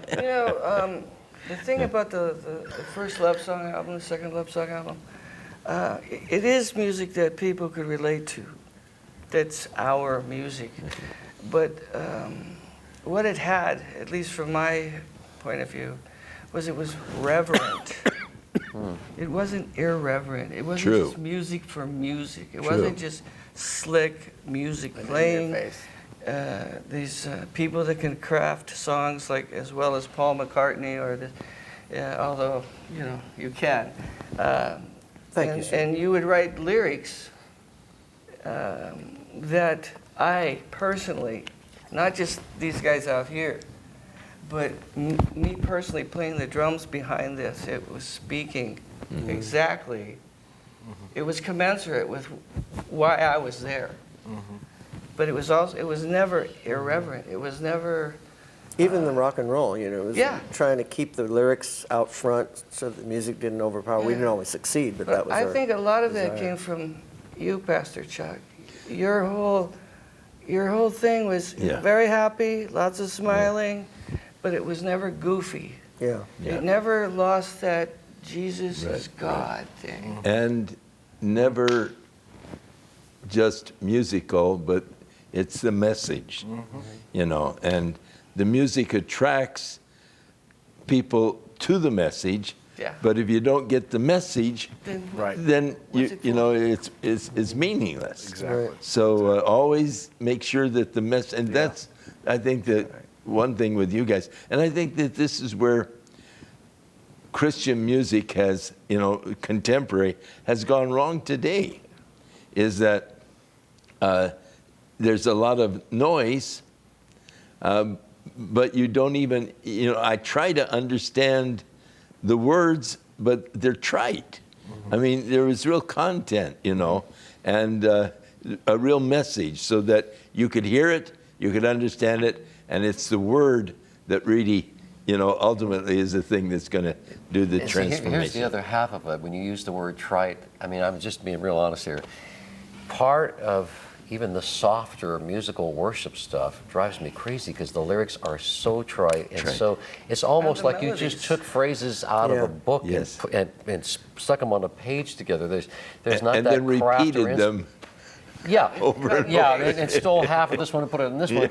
I mean, and musically it might be really nice sometimes, but lyrically I'm going like, man, that's just falling flat for me. I'm just trying to be in the church and worship, and you're not helping me here. Yeah, right. You know, and I feel bad about that sometimes, but it is the way it is. It's Yes. the craft and the inspiration Exactly. is sometimes there. There's some people who are doing a great job. I mean, there's some people who are doing a really great job, and I'm somewhat encouraged or mediumly encouraged, if that's the word. Yeah, mediumly encouraged. In the last 4 or 5 years, there seems to be a new crop of people coming along who are really quite good at this and really do have a heart. And are in it. But it also makes me think of context. I think musicians and artsy people who are dreamers, we tend to be people who don't like boundaries, but yet we don't function very good without them. And it's like, okay, like I want to play football. Well, you know, our baseball. So I love baseball. Okay, where's the yard line? If I hit that piece of chalk, I'm out. So I'm going to work on hitting it inside the line. There's something about what you provided that I think that sometimes is missing. lines. There's a context that says, without even words being spoken, you're expected to deliver meaning here. So we're not just up here to jam an A minor for 5 minutes. Well, talk about lines. I remember there was one song you wouldn't let on the Marath album. Really? Caught on a Nail. Oh, it's okay, Lord. I got caught on a nail. Didn't like that Caught one on at a all. nail. What was that guy's name? I don't remember his name, but I felt I sorry remember for he him. looks like- I think he really was. Actually, it's not a bad idea if you think about what he was, caught on the nail of Jesus. But isn't it kinda- and then didn't you have a lot of problems with later on with Saturday night? Some of the bands. And Oh, you'd yes, come yes, in and yes. Shut things. Well, maybe not, I don't know what you did, Yeah. but some Well, I heard problems. one story. Well, But Scott Cunningham, who's a worship leader here, talks about those songs. He calls them 7-11 songs. You have seven words, and you say them 11 times. 11 times. Hey, let's. How are we doing? I think you're doing great. What can we? Are we leaving anything out? I'm sitting here what I like to hear, and I think it's a first part of beautiful love, just want to do that. But like what you're feeling right now, it's been a spectacular week. What are you feeling right now? See, what, Sunday night, well, I've been unbelievable. one thing I'm feeling 6 days. is Like there was a in line with what we were just Sunday saying court. about the triteness, and it makes me, in a really joyful way, feel that maybe the Lord is bringing us back into it, bringing it around. Because if you get away from the Word, you know what happens. It becomes weak, and it's just round and round. And a great indication of that is that we come back in here with Joyous Lament or Freedom or these songs we sang 100 years ago. 40 years ago, yeah. And those lyrics are fresh. Fresh, right. Because nobody writes anything that is just right, straight between the eyes, but it hits the heart. Right. I don't know that nobody does it, but I haven't heard it. I haven't heard it. But when I am up here, I'm like, it's not just nostalgia for me. And Yeah. I love being with everybody, but it's like, I feel like, like the Blues Brothers, I'm on a mission from God. I mean, we were on a mission from God before the Blues Brothers ever existed. Right. And that's what I used to always feel when this configuration, especially with you, we'd go up to Azusa Pacific, put my drums in your trunk of your car. This is unheard of. Who would do this? And it was powerful. Yep. For me. For even you. I mean, you're Moses, and you're going, you're reduced down to we're all under the King of Kings. Right, right. And it's, Well, to echo that, from my perspective, and now 40 years of singing these songs, and I don't even have to train myself to do this. I just still sing the songs You know, I could coast. I could just sit here and think about what burger would I like tonight. Oh, think about what Jesus said, and it would come automatic. But I mean, I'm in every lyric, every minute when I sing, even my solo concerts, and I think that's part of the vitality of it. When you're out there and those things that I guess what I'm saying is it's like the first time every time. It's fresh. Yeah, exactly. It's like every time Jay doesn't hit the right bass part. Right, which is quite often. Which is what. No, That's not gonna happen I tonight. remember the exact feel, the exact like we never stopped. Yeah. And if he diverts from it, I go, Jay, Yeah. and he, oh yeah. But That's go ahead. that's what's hard about this little weekend is because last year we relearned all this stuff in a different The form. newer versions. And now that John came back, we put it all back to the old form. okay. So that's the reason why I made a few Yeah, mistakes. well, I've been in Las Vegas. Well, you know, But to me, I'm here, man. I to me though, remember it's, exactly what it is. to me it's still all here. As soon as we start doing this, it's always never stopped. You know, it's just amazing It's to me. Holy Spirit, man. Exactly. The lyrics, because what we were saying about they came from our experience, Right. you know, from direct relationship with the Lord. There are times, and I know Chuck feels that you're saying the same thing, when I go up for a lyric and I'm there, like when that morning finally comes, and I can't even sing it anymore Yeah. because you're right there from Right. the Yeah. moment that those lyrics were written. It You seems know, like a way that you're almost sharing a spark of eternity right there. Because, I'm a firm believer in the absence of space and time in eternity, that these are constructions, they're creations along with everything else. Yeah. Right. And that's why he is the same yesterday and today forever, because he simply is.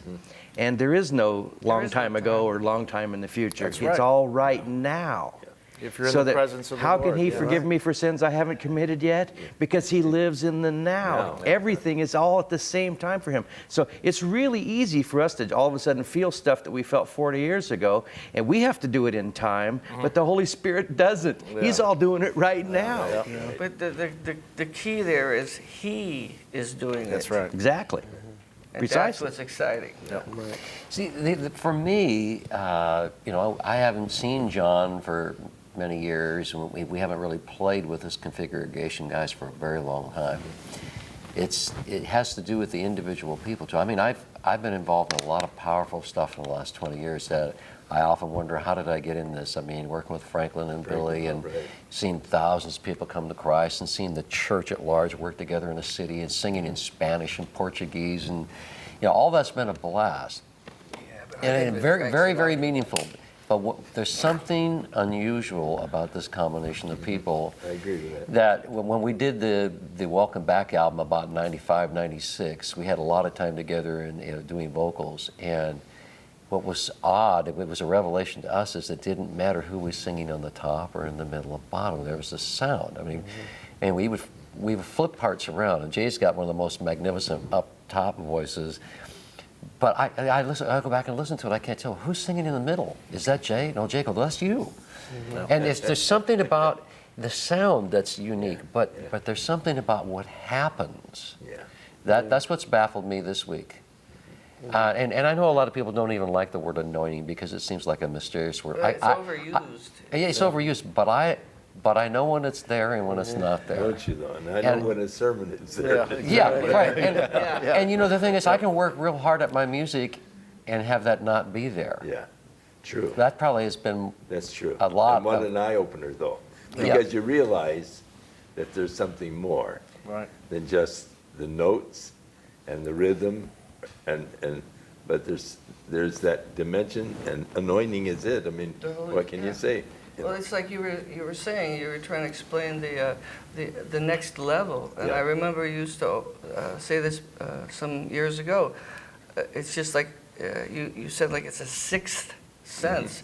And I always think of that as the Holy One of Israel. Right. I mean, this Holy Spirit anointing. Right. And that's what we all crave. And See, that's why I make mistakes, because you try to unlearn the physical to be in the spiritual, and it's hard to put them both Well, it together. is, and, you know, but what people Thanks for we're sharing the that, only Jay. one. well, I'm making my share. What people would often say about us in the very early days, when we would be someplace for the first time, they would often stop what they were doing, change their service, and say, "I sense that God's really on these guys. You guys just go ahead." I'm sensing that all over again, and I know it's not because of my love of the past and my love of these guys. Just we got in the room and go like, "What?" It's that same thing. My mind is struggling. Well, it's not even struggling for why it is this. I just know it's there. And so one of the things we've talked about, and I was like, what does that mean for now? Well, we've done these things before, see, and I think Yeah. that's kind of what you're getting at here. Yeah. Is that you know, and I'm sure a certain amount of it has to do with being the historical thing of having John back Yeah, here after absolutely. 30 years. But just this has felt different to me from the beginning. Like we've done many of them over the years. Whenever Pastor Chuck would have these events, we'd do them. We would love to do them. But that always just seemed more like just a thing, a blip on the radar. There's something Yeah, in the. something more. This is February of 2010 will be our 40th anniversary, and that's a biblical generation. And I think there's something significant. Did you ever think about that? No. Yeah, it's a That's- biblical generation, Oh. and then, well, I mean that we've been 40 years. February is when Yeah. we started playing here, and Well, you're now there's- grandpas. and well, all yeah, but it I'm does. hoping we're coming out of the desert after 40 years. That'd be good. It feels like something. Another lap, Here we yeah. go. It feels Take like another lap. something more than just the usual We're the thing. generation Time to that move gets into the go promised the land. Yeah. You know, maybe so. Well overdue. And we need to talk.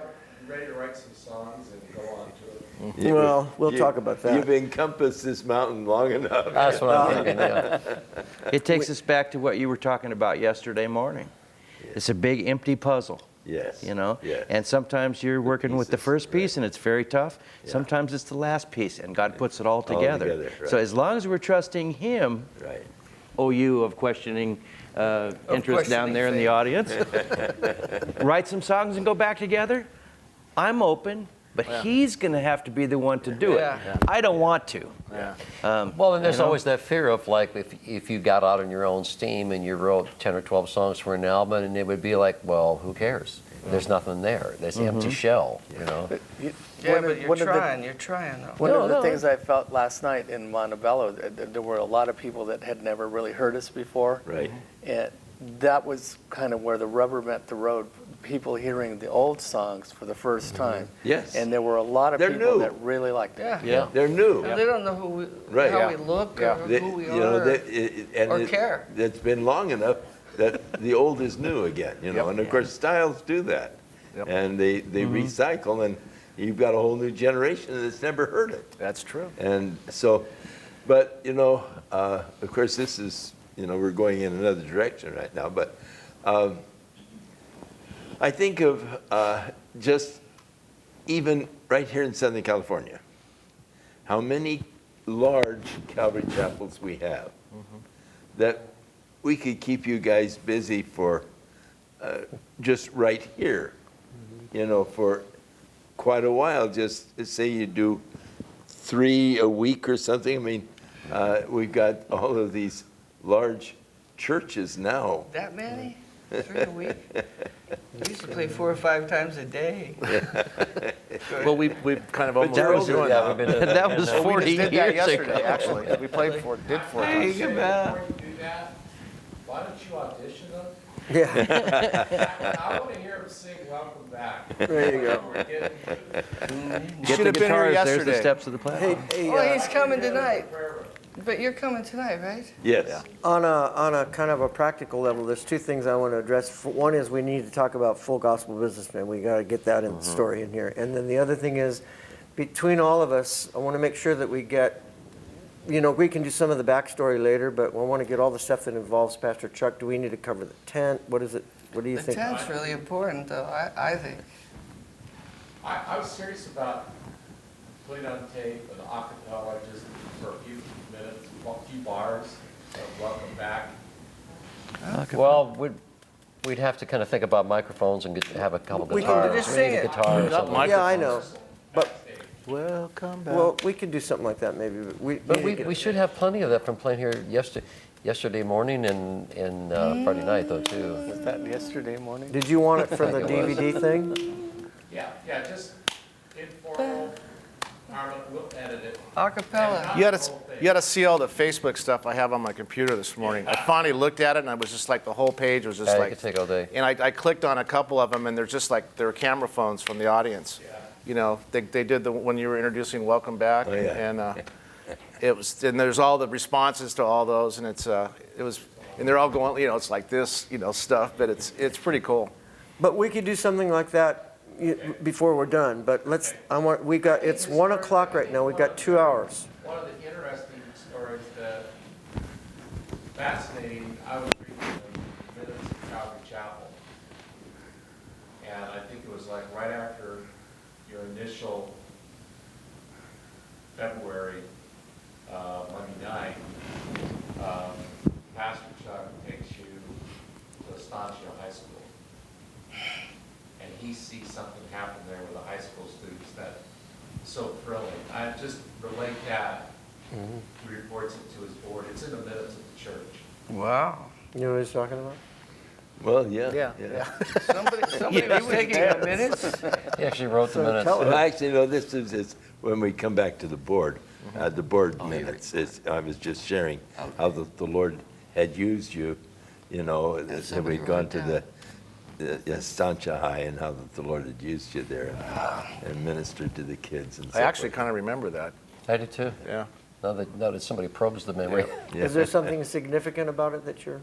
It was the first hit record of that. That was Oh, in right. early March of the same year. And he was saying, we've got to start a tape ministry. Tape You ministry. know, the kids listen, Yeah. and they want to come to church. Yeah. Well, like I was saying, there was tapes of us Yeah. all over the my place God. before we ever did an album.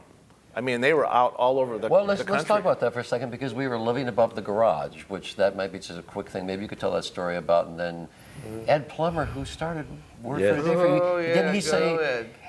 I got, well, he was some kind of electronics business, said, well, we need to It start was called taping. Pro Media. Pro Media, that's right. Yeah. Right. Yeah. How do you remember these things? I don't know, but Wow. when we lived upstairs in his garage, we would come down in the house. and Well, it he'd- was Bing's garage, right? His Bing's Yeah, garage, and, but Ed Plummer would come to Bing's house with his tape recorders, and there would be some people there, and we'd come down and we'd sing our songs, and he'd record us. Well, that's where what I call the living room tapes came. Yeah. from. Exactly. It's still one of my Exactly. favorite recordings. We Yeah, just sat me too. around. Ed Plummer had this vocoder Sound or on something, sound, reel to reel, for one of the first a ones. little slap on it, and we went through the catalog, and there was no retake, there was no editing, and I Live. have that tape, and it's amazing. But that was Almost, beginning. almost everything on the first and second album is on that living room tape. But it went underground because we were slow to do the album Yes. because we were playing 3 times a day. We didn't have time to make an album. We were just out ministering everywhere. Got to get people saved. So we, Yeah. yeah. So this tape goes, I guess, underground, went everywhere. You know, these like bootleg copies of a Dylan album or something. Just everybody, or the Grateful Dead. Everybody seemed to have it, and I heard people up in Oregon had it, and Well, obviously, Phil got one in Ohio. So, oh, that's yeah. what it was. So, I mean, it went all over the place. And I think it was one of our best recordings. Yeah, I did too. Yeah, the best Just version. the innocence. Yeah, In fact, right. there's a little testimony on there and stuff, and then we have Brand New Lover is on there. I think your song. That's pretty cool. But when we lived about, just kind of recounting that history, is we had to get out of Laguna Beach. Laguna, right? We were living there, we'd gotten saved, and I remember from my own perspective, I thought, well, drugs are wrong. I can't, take drugs anymore. A little later, I got actually delivered from drugs, but went back to the Laguna house, and I never saw more free dope in my life. The devil made sure we had it was guys would come up, and we knew the dealers that were like connected with Timothy Leary and the Canyon and the whole thing. We knew all those people. They come up and say, "Oh man, this is Mongolian gold that we got. We've been waiting 6 years, man. It's the strongest stuff ever. Here's a free lid." And oh well, I guess Which is I'll basically a shoebox. I'll get delivered tomorrow. So we knew we had to get out. Yeah, I'll get delivered tomorrow. So we packed up our little van, and Bing Turnham, a guy in your church, remember said, Bing. "You can live Bing above our Turnham. garage." And who was that? It was 4 of us. It was you for sure. It was me Tommy, too, yeah. Jay, and I. So we move into Bing's. There was no wallboard on it. It was just completely just a, It had like three windows and 4 walls. Yeah. I remember just a little one of those electric wall heaters, and you taking 3 sofa cushions out of that van and putting them on the floor and sleeping in the sleeping bag on the floor. Yep. But we were reading the Bible, coming to church all the time, beginning to play, and maybe you could talk about how one night we had the guitars, and Jesus. I wanted Jesus to say puts us one on? thing. Yeah. You said that we went to church every night, and I think I kept it to about five times a week because I didn't want to be a fanatic. You were the moderate. Yeah. Only 5 times. Then we played two services at the prison on Sunday, and then probably 2 services at church in It was the 7 morning. services on a Sunday. Yeah, the it was like, typical. yeah, something. juvenile hall, that was. Yeah, juvenile hall. That was a horrible / great gig, because the horrible part was you had to be there at 6 in the morning. They wouldn't let us bring anything in but a bass amp, as I remember. Jay got, the only electrical thing was. I'm not even sure about that. I don't think remember I any don't think I played bass there at all. I think just a Well, couple whatever we acoustic did, guitars. it was just, but I remember these, and we learned early on, this was a little ministry thing I learned, because there was always inevitably 12 guys on the front row that would just come to church to get out of lockup for an hour. They weren't interested in anything, and they'd start taunting, and you start responding to them, reacting to them, and then we started to learn that, we'd go do it and come back, and some kid would come up to us in one of the services, "Hey man, I saw you guys at Juvie 2 weeks ago. So I heard about Calvary Chapel and I came here and got saved." And I began to realize that you're not ministering to the guy on the front row that's giving you trouble. You're ministering to that kid 6 rows back that's really listening. And that was one of the great gigs I remember that we had that opportunity. And we all had drug records and things, so I don't know how we got permission to go in there. But Oh, I remember exactly how that happened. We said, yeah, we'll come to juvenile hall. The guy was at the small chapel. I need you to come. And, oh, we got a record. And he goes, well, let me look into that. And then he comes back to us a week or 2 later and says, well, here's how this works. The police department wants you to play for this luncheon for them. We had just been busted, and we came and we played the luncheon, and there's like 300 or 400 people in the cafeteria, and I see the guy that arrested me over here, and some people from the court, and we're talking about a new world. We're playing, and it's one of those things where the Holy Spirit just isn't evident, and they said, you guys can go anywhere you want to go. There was judges in the room. They all watched us. They said, "Great, cool." tell them how Tommy Coombs got saved at a love song. Oh, I got saved at a Love Song concert. playing. I was playing. I got separated from the guys because we're dealing with the court bust and the aftermath. I mean, because you're forgiven doesn't mean you don't have consequences sometimes. So my consequences, I've paying off my court fine in the place where I had a job to pay off the court fine, shifted me to the nighttime shift. Like 4 to midnight. But I was reading my Living Bible, but I hadn't seen the guys, or didn't, it wasn't like today you pick up the cell phone and chat every hour or text message. I was kind of isolated from the guys. I am leaving the employment of this person to go to work for my dad's construction company on the Monday. So it's Friday night I get home. There's a message from my mom that she'd written up from Jay Truax saying, Jay wants you to call him early tomorrow morning. So I get up, I call Jay, and it was something like, hey, Tommy, what are you doing? We need you down here. We're doing a concert tomorrow. And I remember the analogy. She's like, every key on the piano's got to work. And the master's hitting that F sharp or that key right where you are, and it's not working right now. It's missing. It's missing. Yeah. So, I loved all these guys that I've separated. So the next morning, on a Saturday morning, I come to the Blue Top. I don't know how I got there. I think my mom must have driven me. I didn't have a car. And we go to Lonnie Frisbee's house. I remember it's pouring rain. And these guys had written 4 to 6 songs, maybe 6. Like Maranatha was one we learned that day. And so I bring my little $49 acoustic guitar up there, and we rehearse for about 2 hours. We'll learn these songs. I didn't know where we were going. Here again, the police department's involved. We're going to Orange County Fairgrounds. We're playing for an anti-drug rally for the police department. Right. Well, I'm not really officially saved yet, but I think I am. I'm reading the Bible. I went to Calvary Chapel 2 or 3 or 4 times, and then I couldn't go anymore. And I was really missing it, but I'm reading my Bible. I thought the thing was you read the Bible, then you just do it. Oh. So I'm witnessing to people at the factory, and I'm reading the Bible. But what I remember is I'm reading the Bible going like, I didn't know Jesus was like that. I never heard that. Wow. He loves people. He heals them, all this kind of stuff. So anyway, I get together with the love song guys. We do 3 times we play. You're speaking, Lonnie speaking. We play a little bit. Joy Band was there, Jim Golden, those guys.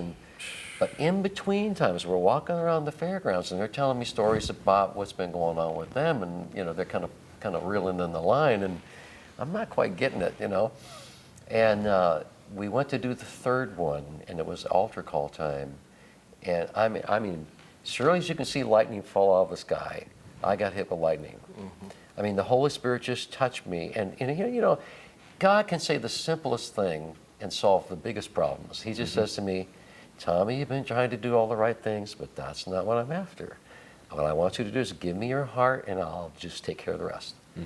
And man, all of a sudden, I guess we're doing an altar call song. I don't remember what we were doing. And, think about what Jesus said or something, and I can't play anymore. Yeah.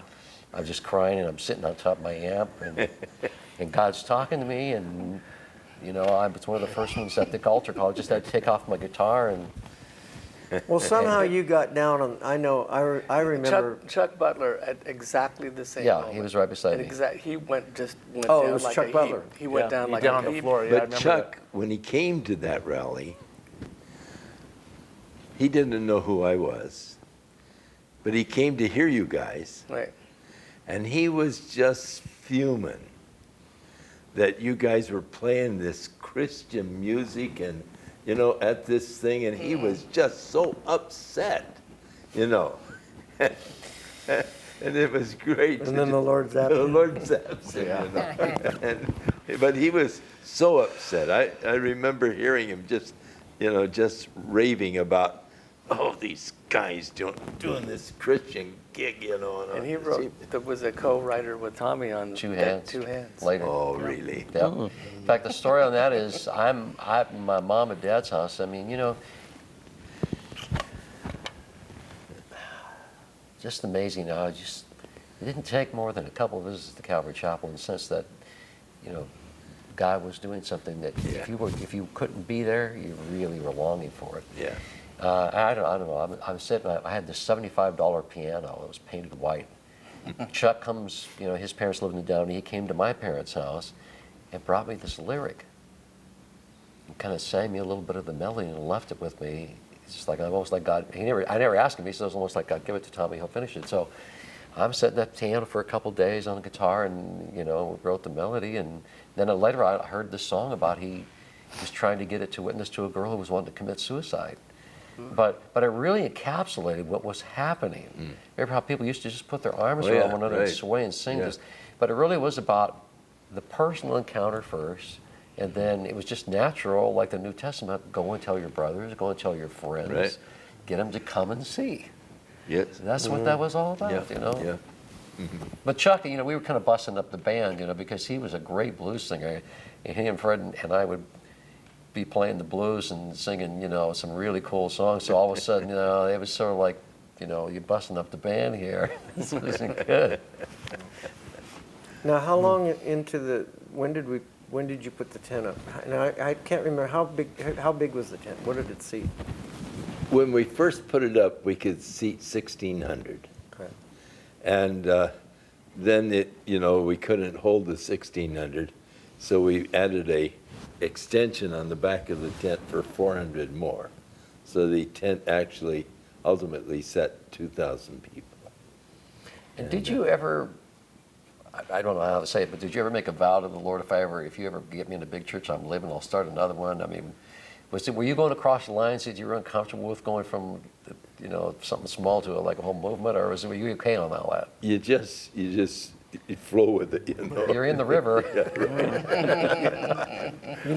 The tent to me is still the glory days, and what I remember about the tent mostly was the fact of how musically hard it was in there, but yet Very how difficult. spiritually great it was. Yeah. In the Those summer, old furnaces going Yeah, they were on. louder than the PA. Yeah, exactly. and you then remember in the that's- winter the fans would be louder than Yeah, the PA. right. But boy, Well, what that's a why you see spirit! the in heaters, there. but in the Yeah. summertime it would be hot. Yeah. But we had the flaps up, and people would sit out beyond the yeah. chairs That's right. on Oh, the yeah. grass. Yeah. Well, far be it from anybody that was there to have been able to say, well, we impressed the world for Jesus. We technified everybody for Jesus. We went in there and overwhelmed them with the world's best PA system, et cetera, et cetera, et cetera. He was making sure that there would not be any doubt whatever as to who was in charge and what the driving force was behind everything that was going on. Which, of course, is about, I didn't exactly get saved at a love song concert, but I made a commitment to serve at a love song concert. At the time, it was Chuck and Jay and Tommy at the Long Beach Civic. They were the only 3 guys up there, right? Wow, and really? Because John and Fred had left. They took off Yeah, to we- Northern We've California. jumped a gap at this point, but let me talk anyway. And so essentially what had happened was I showed up with another friend of mine that I had dragged down there because Freddie Pirro had told me that these guys needed a guitar player and that they needed somebody else. Well, at the time, his recording studio was broke down and somebody had broken in the door and stole the 8-track. So he was letting me sleep there under the piano. And I'm reading this Living Bible, right? I'm going, wow, this must have just been written last year just for me. I had no idea how long the translation had been around, but I knew it was for now, and I knew it was for me, and I could understand the stuff that went right over my head the whole time I was growing up in a Pentecostal church, And so the thing I knew about this church was that this was not only different from what I grew up in, it was a whole lot better than what I grew up in because I got to be me, And in those days, I was supposed to be them. Yeah. You know what I'm saying? Probably doesn't make a whole lot of sense. Oh, that makes perfect sense. Anyway, Freddie tells me that they're looking for a guitar player, and he doesn't know if I'm it, and et cetera, but I should go watch him play and see what I think.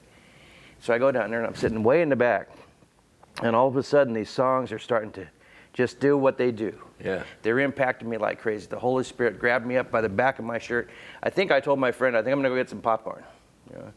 But what I was really doing was going outside. I had to get somewhere where I couldn't hear it anymore. That might sound crazy, but that's what it was.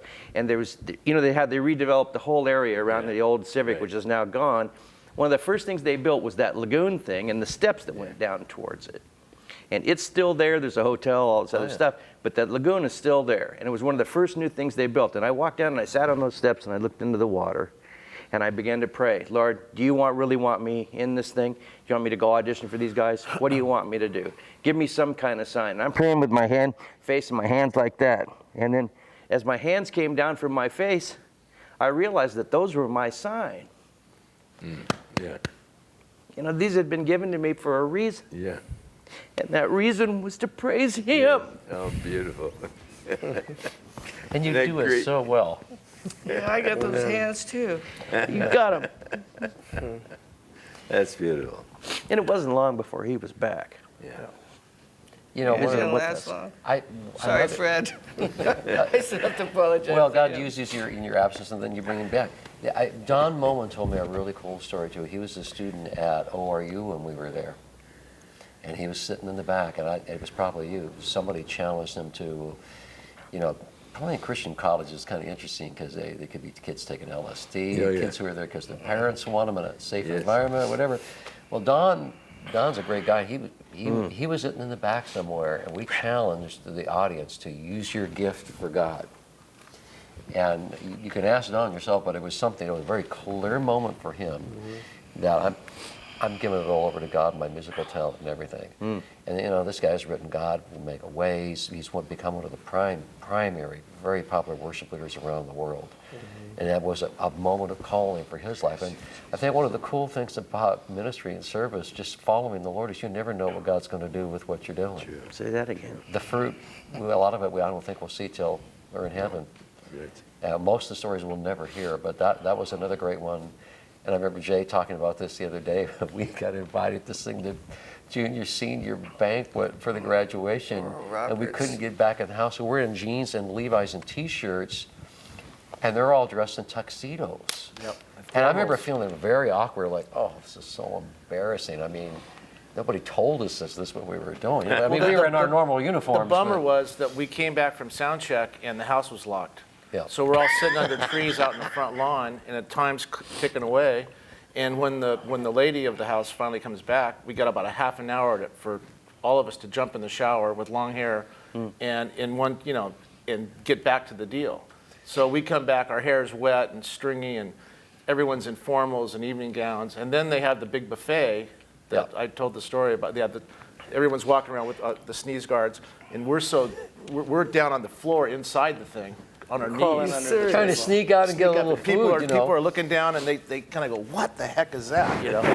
I mean, like this hand just comes up. Yeah. They're on the floor going up like that, where people were on the. We were on the other inside. side, and we were on the other tuxedos. side. And then we're all backstage, just going, I don't know how we're going to do this, boy. This is like, you know, and it had a curtain. It was like a real theater. And the girl that sang "Jesus Christ Superstar" was I don't know how to love him from Jesus Christ Superstar, yeah. right before us, right before us. Yeah. And we were the big finale of this event. Yeah. And we're looking, They're singing that. we just look like whatever. It was so. And so we come out and we all get on stage and we're, you know, and we start playing. As the curtain comes up, we're playing. And I'm just. I mean, I can't imagine. I mean, but as soon as we started playing, I was telling Chuck, it was like a heavenly rain just kind of like went through this place. Yeah. And you forgot all about them. I mean, we did. It just kind of like everything just kind of went away and went into this zone, you know, of Holy Spirit. Mm-hmm. And we did our deal. And I remember Oral Roberts coming back because he was like right in the front row. Yeah.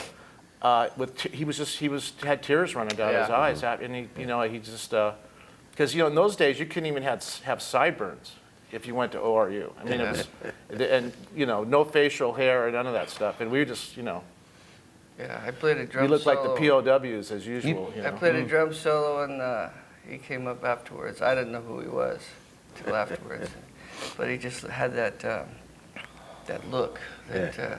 Didn't look anything like me, but he was teary-eyed. Very gracious. Very teary-eyed. And But Well, then we had, go ahead. Well, it just brings up a point. I mean, I think it's in John 17 where, throughout the Bible, I mean, it says, Satan has blinded the eyes. But in John 17, it tends to really hint really strongly that the world has a right to decide if he's the Christ, and we're real Christians by the love we have one for another. Right.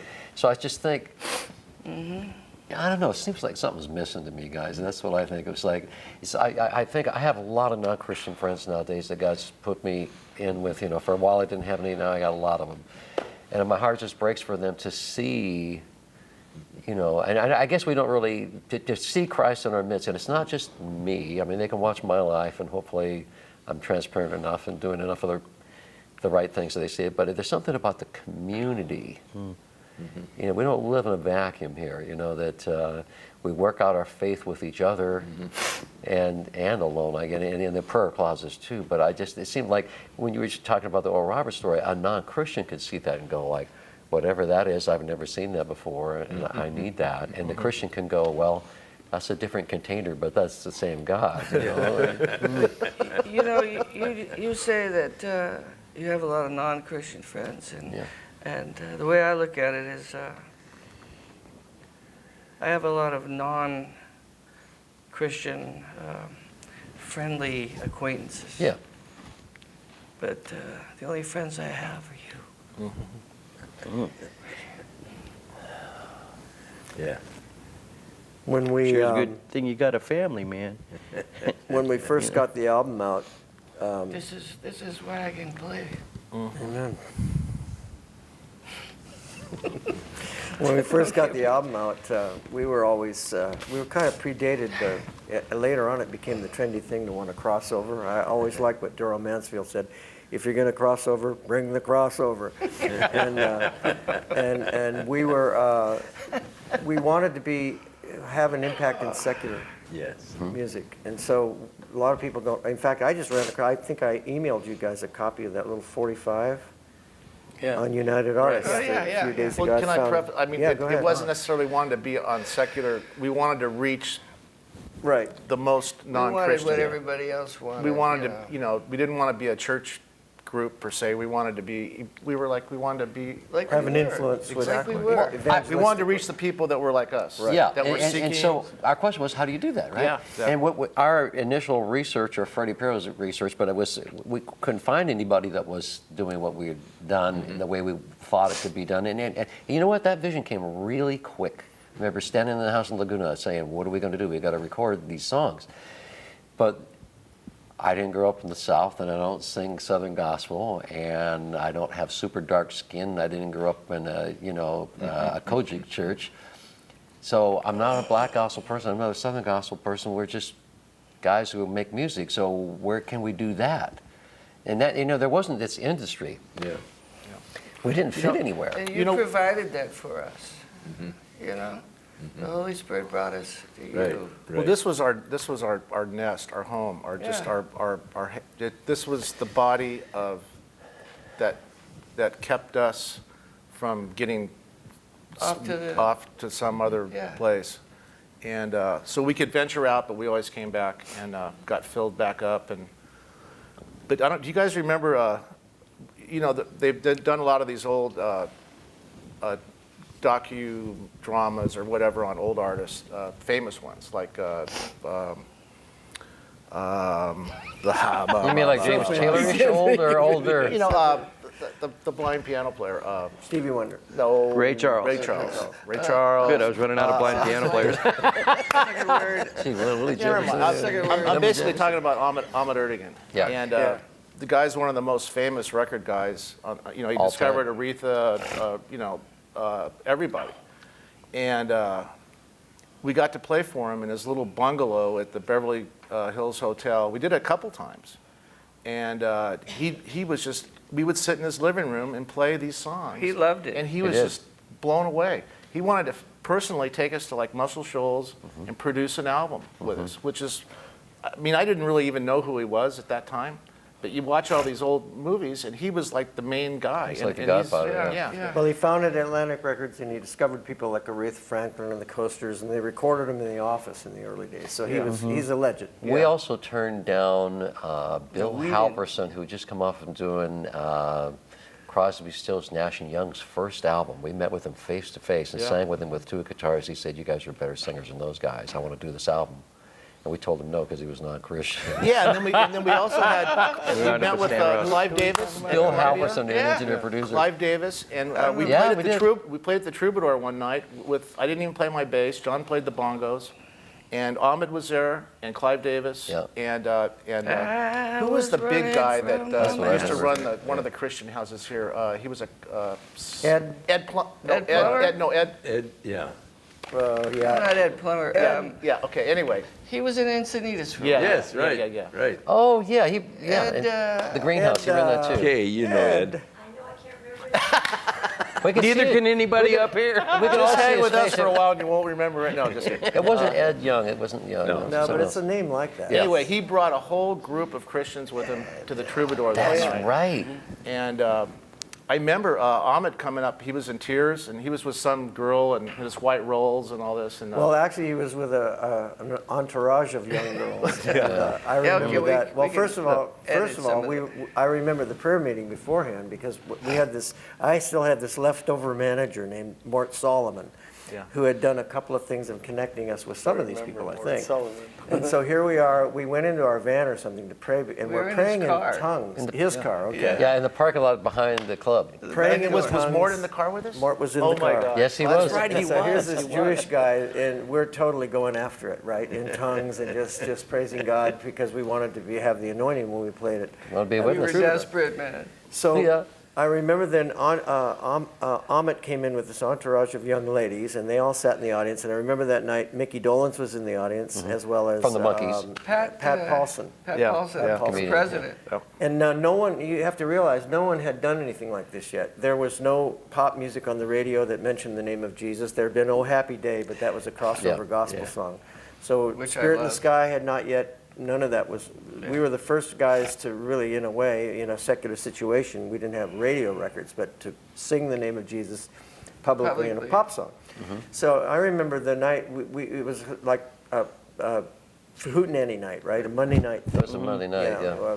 Where everybody, open mic kind of thing. And so we get up there, we had about 30 minutes, and we had determined not to do too much, if any, talking. So we just went through our songs. Bing, bing, bing, yeah. I think we did, at the end, we did Welcome Back, and I think I said something like, Jesus Christ has changed our lives, and this is a song about it or something. But I remember the impact, you could almost see people's heads spinning around. What is this that's going on? How do these go together? But afterward, we go out, I went out to to the back, and one of the girls from the limousine calls me over, and she's weeping, and she says, "Oh, I felt something in your music," and that was the kind of impact that it had. You know, I like to believe that. You know, I think they were ladies of the night, probably, but I don't want. Yeah, but Ahmet was reputation. He was definitely he was very. Anyway, we basically blew all that off. That could have been. Well, what happened was, the actual thing that happened was we were in the Beverly Hills Hotel bungalow, and he was digging us, and he got a phone call. You guys remember that? Yeah. And it was a representative from the Rolling Stones. They were starting their label, and he had this little chat for 5 minutes, and it was all over with us after that. He just dropped us like a hot potato. It was, I'm sure, the Lord's will, but went on with that deal. And that, so that was, Well, however we did the album, I know the story on how we did the album, but the first album was coming out, and it had been a couple of years. You know, we worked at a Gold Star, and it was, you know, a famous place and all that stuff, and we struggled our way through. But I want to focus on for a second Expo 72, because you brought that up earlier. It seemed like out of nowhere, I mean, 2 weeks before, we get a call saying, "Can you guys just drive back here?" I mean, we didn't have a manager, there was no contract, no agreement, nothing, you know, just, okay, we get in the car and we drive. I heard there's going to be a bunch of people here, you know, over 100,000 people in the Cotton Bowl. Paul like Echelon, those 110. guys. Yeah, 110, 120. So God's Spirit by now, this is 72, right? June of 72. All of a sudden, there's 100,000 people or more, young kids coming from all over the country. Barry McGuire was there. Johnny Cash. Johnny Cash Chris was there. Billy Graham was there out on the Parkway. But I remember the first album came out of United Artists, and the United Artists rep for Dallas-Fort Worth took us around to a big FM radio station. Real cynical, very hip guy, you know, almost like pirate radio. And he's like, oh, yeah, these His name was Christians. Dylan. Was it really? Dylan. 'Cause I remember he's going like, yeah, these Christians, they're probably just making a bunch of money, 100,000 people, really cynical. And so we're talking, we're just normal guys. We understood his world, we're talking, but I thought, well, this could be really bad. And for some reason, I remember we having a couple acoustic guitars, and he set up mics, and we played. His whole attitude spun around. I mean, he was like tearing into us, crossing the examining us. We sang one song. Maybe Welcome Back is like an Adam Bob or something. I don't know what happened, but we sang one song, and his whole attitude changes to asking us all kinds of real positive questions. And as we left, he put on Eric Clapton's "In the Presence of the Lord." Yeah. He completely flipped the story and started promoting this thing. And I think that we went back there to Dallas again at some point in time, and we were back on his radio show again singing or something. So I remember playing with Bob Seger somewhere at a television station too. Well, I remember we got squeezed out of the big event in Parkway. Time. We were on the tail end of it, and they said there's not time for you guys to go on. Chris Christopherson had gone on, and Johnny Grady Cash. Coolidge and Larry Gatlin. And so we made our own concert. I don't remember, with Larry Norman over in Lee Park. We went over to. Did we really? Yeah. Well, see, I don't remember the story that you just told, and I remember we told this the other day, and some of you guys didn't remember, but we drew a couple of thousand people just on word of mouth, and we played at Lee Park.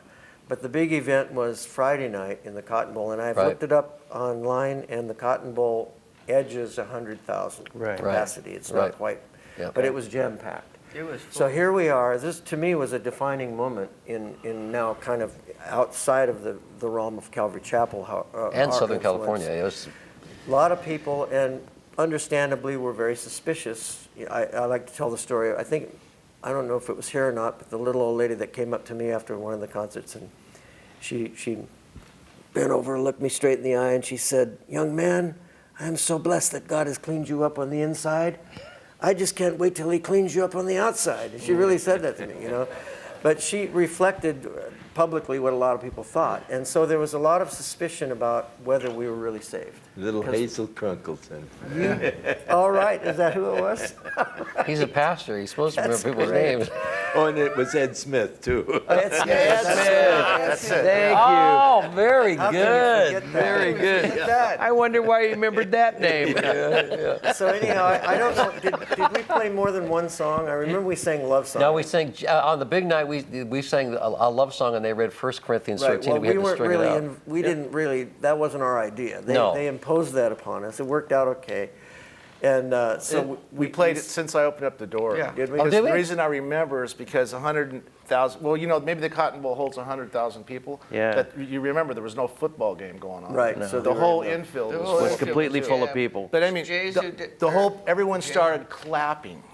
They're clapping their hands. Yeah. And from the stage, because 100,000 sound people. travels at 1,100 feet Yeah. per second, from the stage, it So looked who's like counting? waves of grain blowing to the back of the thing. The tempo of the song goes like a wave like Mom's this. yelling at me, do not listen to the I turned around and told him, don't look at their hands. Yeah, or whatever. Don't listen to their clapping. Yeah. And we pulled it back together, and it's pretty But good. it was the whole song was just going ooh, tempo-wise. So anyhow, right after we played, You the didn't have a love shirt song, on. Billy Graham got up, brought his message. was hot. And I've talked to people over the years that were there, and they said that was a defining moment for the church, who were suspicious of us. They were from all different denominations, Isn't that great? and the attitude was, You know, well, I if never- it's okay with Billy, maybe it's okay with I God. never even thought and that about opened that. up the door for a lot of people to accept the idea that this new kind of music could be used of God. Makes And it was perfect the sense. beginning, of drums in church, guitars in church, because if you remember, This was the beginning. well, no, right I here. mean, but it was the beginning of it in other churches. Other Chuck, churches, yeah. I mean, it just spread through. because that was a big issue. When we bring in the amps, when we bring in the drums, a lot of these conservative churches would be looking at us like these guys are from the devil, you know. And but then but- Pastor Chuck had you do a drum solo. Yeah, And I thought he'd lost his mind. So. yeah.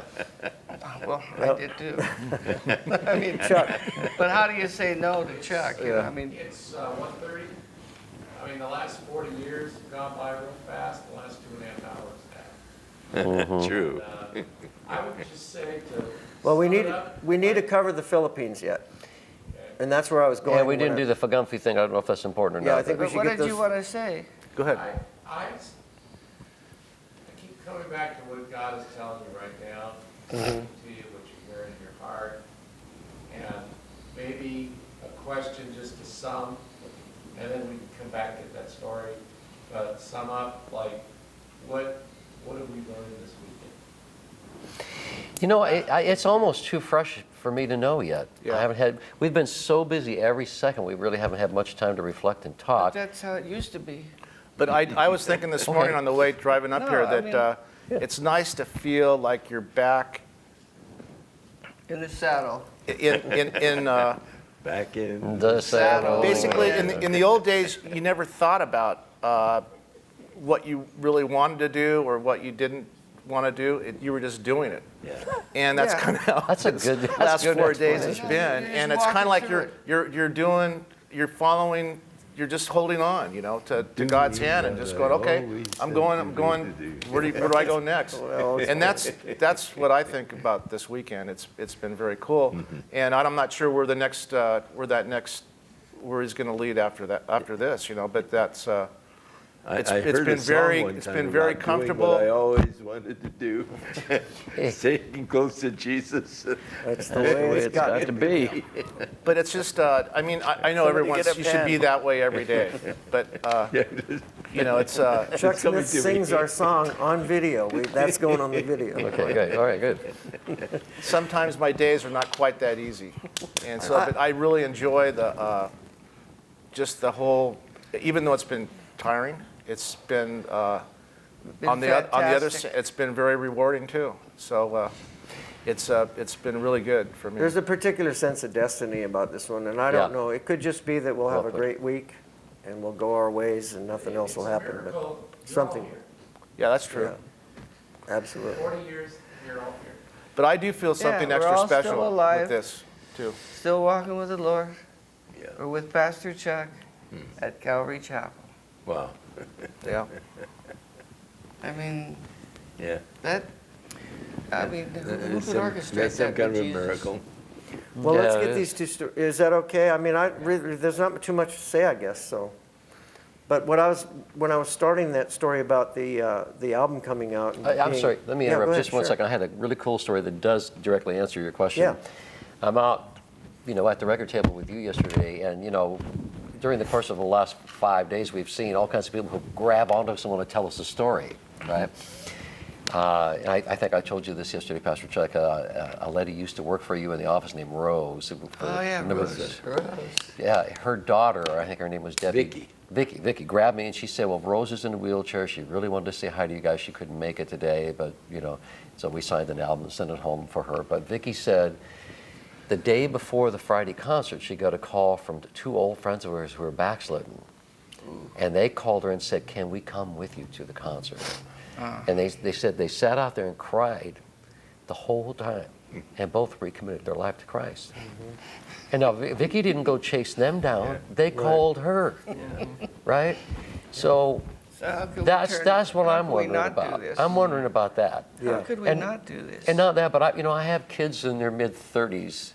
I hang around all their friends, These kids, there's so much coming at these kids nowadays, but they're really fun kids. They're very hip. They're very aware of what's going on, but they've never experienced this. They've never seen it. I know Christians who have never put themselves in a situation where they feel and sense the Holy Spirit like that.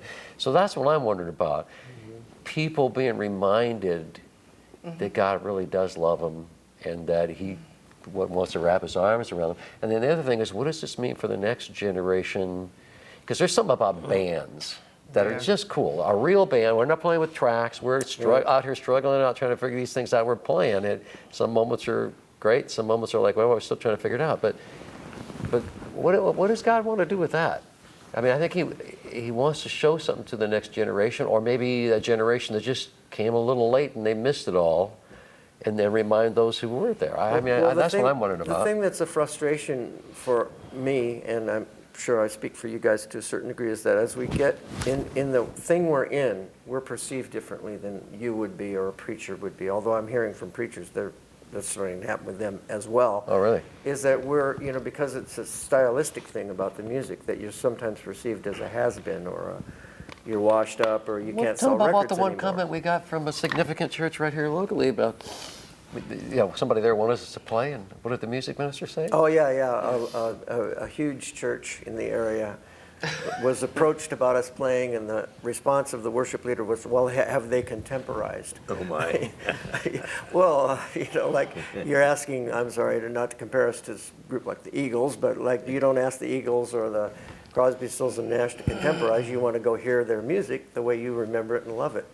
But one of the frustrations for me is that, this connection into the younger generation to be able to impart what we've learned has never really been available to us. And, when you get to model something like this again, which I think this is something very unique. That's what I see. To let the kids, all right, they may not come in and they might not say, some of them might say it's old music or it's dated, whatever. But if they're aware at all, they're going to feel the Holy Spirit, what He's doing through the whole thing. So we've been talking that to about me this. is the promise. Well, here's the question. Not that I don't expect we're going to answer this today, but one of the things I know happens is that once they see something, then they got questions, and they would love to kind of say, well, how did you think about that, and what do you do about this? And it's always very personal. It's like, I got this one thing I really need to help figure out. Can I just talk to you for a second?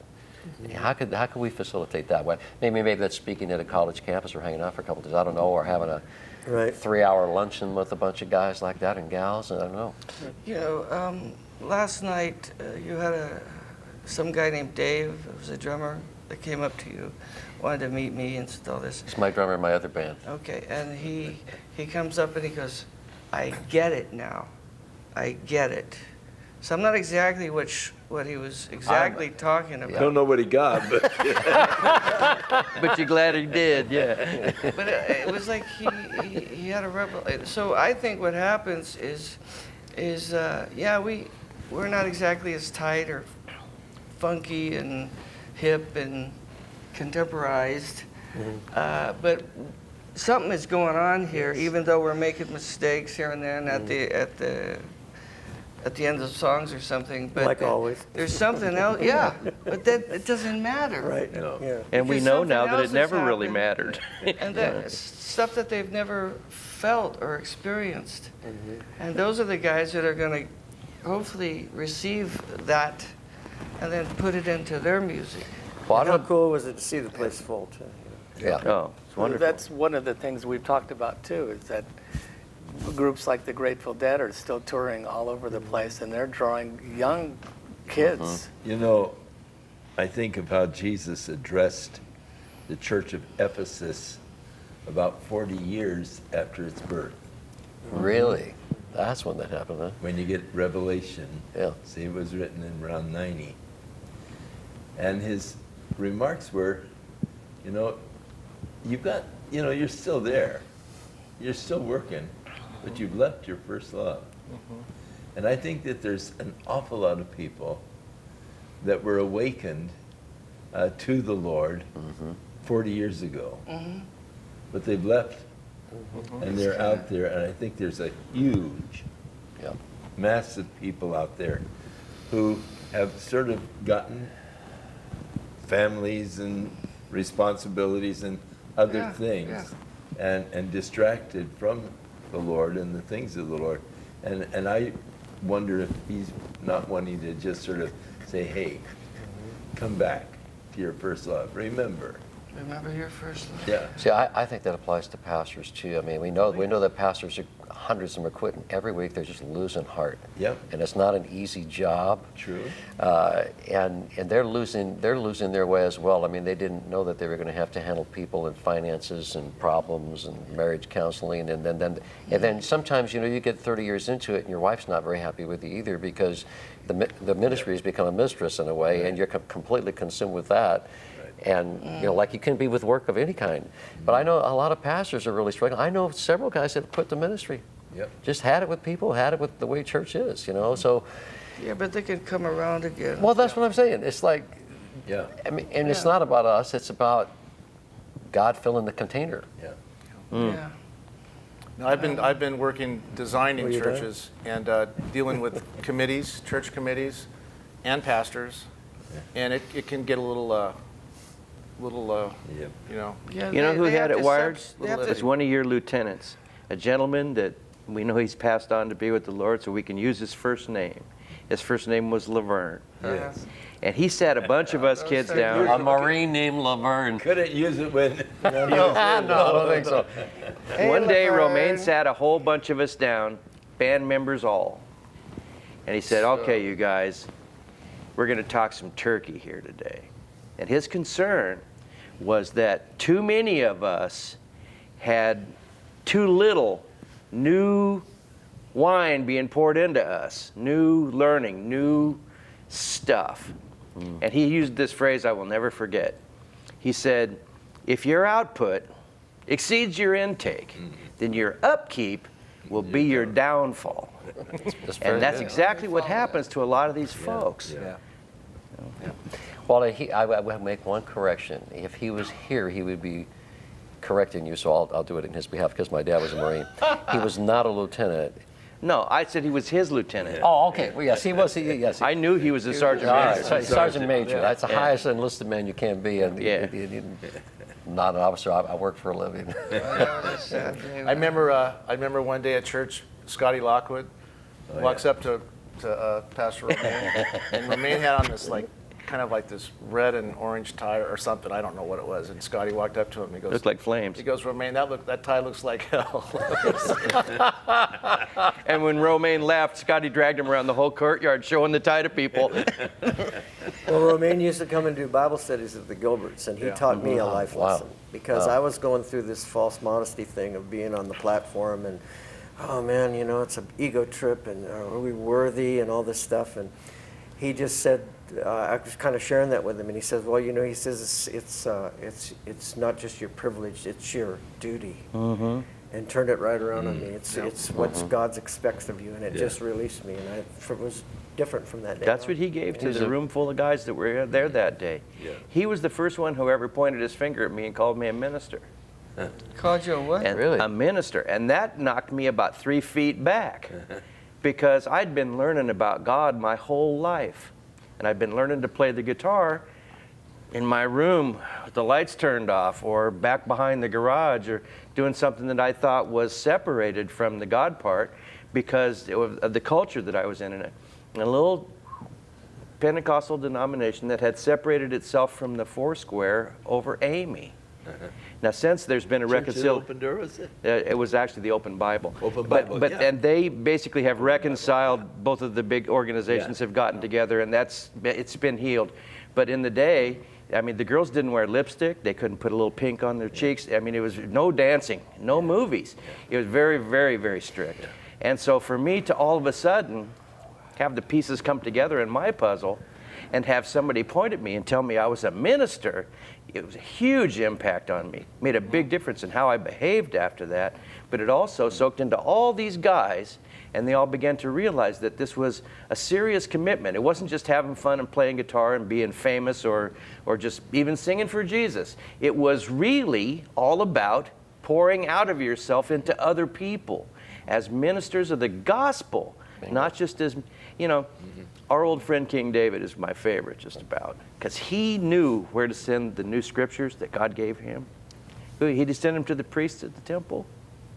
He sent most of them to the chief musician. Yes, that's right. Because he knew once the melody was added and once it was put forth in singing, that it would come alive in his people. Hello. Yeah. Well, You know, it's interesting that music does communicate on more than just a intellectual level, but on an emotional level. Yeah. In other words, you can say, "Oh, I love you," but then if you sing it, somehow, you know, somehow it communicates more. I love you, yes I do. I love you. You know, it's just it reaches beyond the intellect to the heart. And you tend to remember it. Right. I mean, at least for me.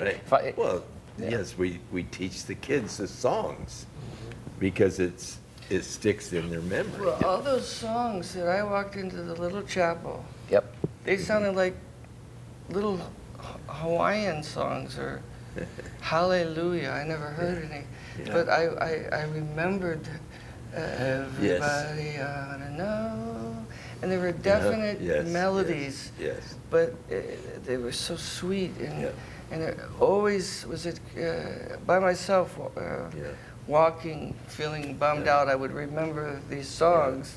Yeah. And And really important, too, that someone already brought up to be emphasized is that because in this day of 15 people on the front line and 17 drummers and everything going on, a lot of it was a cappella. And some of my greatest experiences were just Pastor Chuck getting up, happy. Yeah, exactly. You know, me too. You know, no Me too. guitar, no piano, no because to nothing. me that was church. We'll get her. We'll get her Well, done. here's the other thing. This guy, man. For, Aunt Kay is asked. but She shall have it. here's the other Kay thing. wants it. Why didn't you say so? You should have said that 30 minutes ago. Here's the other thing for me too. I would say that I've seen pictures of us in the early chapel around one or two mics in a semicircle. Yes. But there was no guitar mics. Right. It was like, you know, bluegrass guys do this Yeah. today. They just work that one mic. That were, Let's do for that me, tonight. well, I mean, you could do a segment like that, Little certainly. bongos. But for me, that was one I could hear you guys the best. The that we just blend. Yeah. I remember the first electric concert I can remember doing. I mean, we all came out of playing clubs and stuff like that. We knew how to do that. But we were over at Orange Coast Junior College with Jim, somebody doing that. He did a series of concerts. Morocco. Jim Morocco. Yeah, Sounds of Agape. Sounds of Agape. You know, we're spread all in this large stage, and I'm With way over here. Andre- I feel Andre isolated Crouch. from you guys, and all I can hear is the drums and my guitar. I can't hear the vocals at all. Yeah, exactly. I And remember that too. But to me, some of the best moments were just around a couple mics. There's something so human and touchable and vulnerable about that is powerful. It's very disarming without making a lot of noise. All right. Time. How are you doing? I'm doing wonderful. Well, we didn't talk about Fagumphy. Well, we did it. I want to get That Fagumphy in. and- I want to get It's Philippines. Fugabumphy, actually. Do you wanna- Full do you wanna- Gospel Does someone Businessmen's wanna grab a Fellowship guitar International. and, we'll do Fugabumphy. Welcome back. I don't have one here. Do we need a bathroom break real quick, maybe? Yeah, I do. Yeah. Let's take. Oh, that's Can we right. take like 5 minutes and just go to the Yeah, bathroom, okay, grab Tell a you guitar? what, it's 10 minutes to 2. Let's take 10 minutes.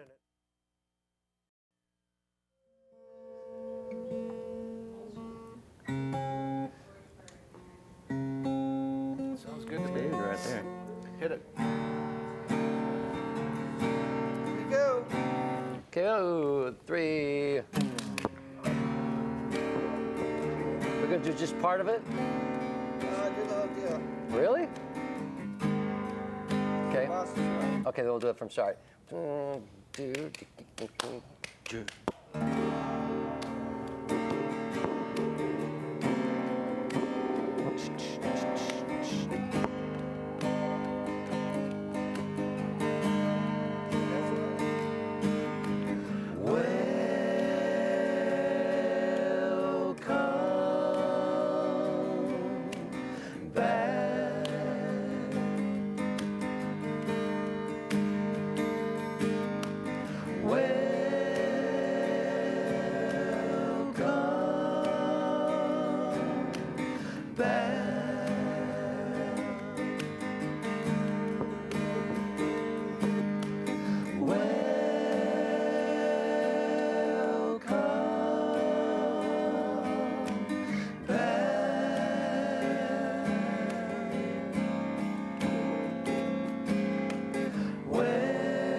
Welcome back to the things that you once believed in.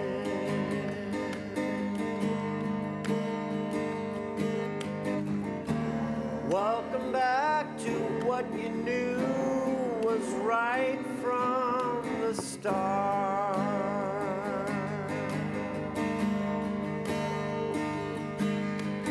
All you had to do was to be what you always wanted to be.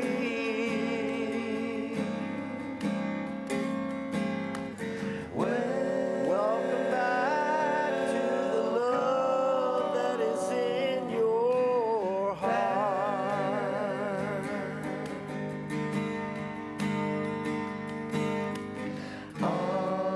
I know that you thought you could turn your back, and no one could see in your mind. But I can see that you know better now. You never were the untruthful kind. Yeah, and I'm so happy now to welcome you back. Smart man that you are.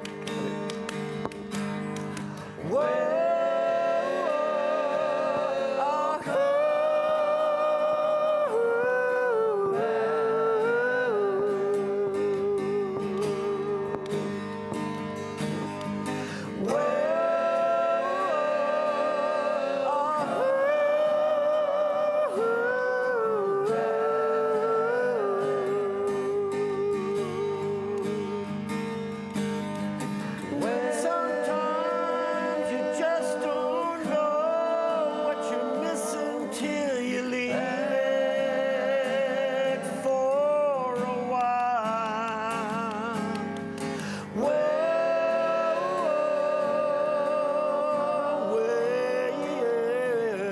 Welcome back.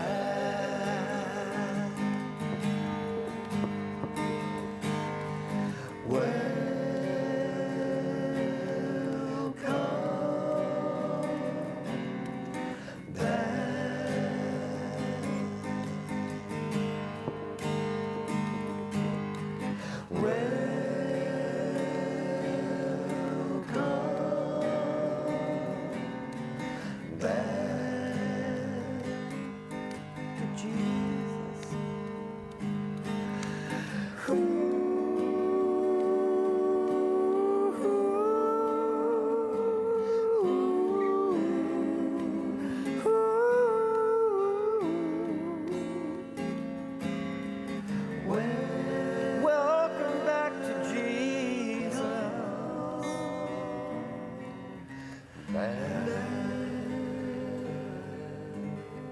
I blew my line. Fade. That was a big finish. I blew Who it. wrote that? Who wrote that song? Well, let me start out this reminiscing here by saying that I think it was always a little bit of a burr under Chuck's saddle that we were never a Maranatha group, but we were talking to Freddie Pirro. Would I be right in that? Yeah. I think you'd be safe to say. But again, because we wanted to be, we wanted to have a secular influence and be able to have our message heard by non-Christians. And after we finished the album, we were actually distributed by United Artists. Before that happened, we had this incident when we came out of our hippie love song. Liberty Records, which was a division of United Artists, had sent a representative up there to hear us because they were interested in a song called Lead Me Out of California, Earthquake Coming Any Day, in our little hippie group. And I don't remember exactly who went to the meeting with me, but I remember meeting in Liberty Records office with a guy named Clyde Bakimo. And he put on a record and said, "This is the Beatles. It's the new thing, religious rock." And he played Let It Be. Well, he misinterpreted the lyric. It wasn't about the Virgin Mary. It was about Paul's mother or grandmother. But he related that to our music and said, that was going to be the next trend, was religious rock. So he saw that in us, and they were going to sign us. Well, that was pre-Christian. And then we became Christians. We had that contract pending, as I recall, and it got caught up in litigation for like 6 months. They kept pushing it back, and eventually we didn't sign that contract. And it was the Lord's will and all that. But still, we had the connection to United Artists. So when Freddie recorded the album, he brought it to United Artists, and the very first release of the Love Song album was distributed by United Artists. Well, they didn't really know how to distribute to the gospel market. So, in fact, it was rescued. A lot of our orders were rescued by a Christian woman or girl that worked down there as a secretary that would take the little orders for the 6, the 10 from the Bible bookstores, which they weren't going to service, United Artists, because they didn't know how to deal with those small quantities. They were waiting for the big 1,000 Tower record orders or whatever. So she'd take them down to Mike McIntosh, who would fill them out of his garage. And that's how the album began to be distributed, the Christian part of it. So after about 6 months of that, Freddie realized it wasn't working, and he went and met with Word Records, and then it was released on Word Records. But while it was with United Artists, part of what they would do when they released a new album was they would send it to different representatives throughout the world that worked for the company, and they would choose the songs they felt were significant to be singles in their culture or whatever. Yeah. And the guy from the Philippines heard the first song, Lending Her to a Love Song, and thought, this will go with the Filipinos. It's what we like. So they put it out, and it went to -- 1, and someone can pick it up from there. But I wanted to set the story up, okay? Well, I think it's kind of like it's a similar story like when the Beatles wanted to come to America. Like their song was like number 5, 6, or 7 or on the charts, something like that. And they wanted to come to America. It had to be number 1 really to make it a deal. And it was kind of similar to when the guy from Far East Broadcasting heard heard Love Song in an elevator in a hotel. He started asking around, does anybody know who this is? Have you ever heard of Love Song? And everybody, oh yeah, Love Song, And he checked. I remember the phrase it. he used was, it was one of Chuck Smith's groups from Calvary Chapel, and they found that. And it was he was checking around, and he found we were like number, we were on the top 10 on the It was charts. 4, I think, the Something first like time I that. heard about it. And anyway, by the time we got to the Philippines, it was number 1. Mm-hmm. And it was the same thing as the Beatles. When the Beatles came to America, their song was number 1.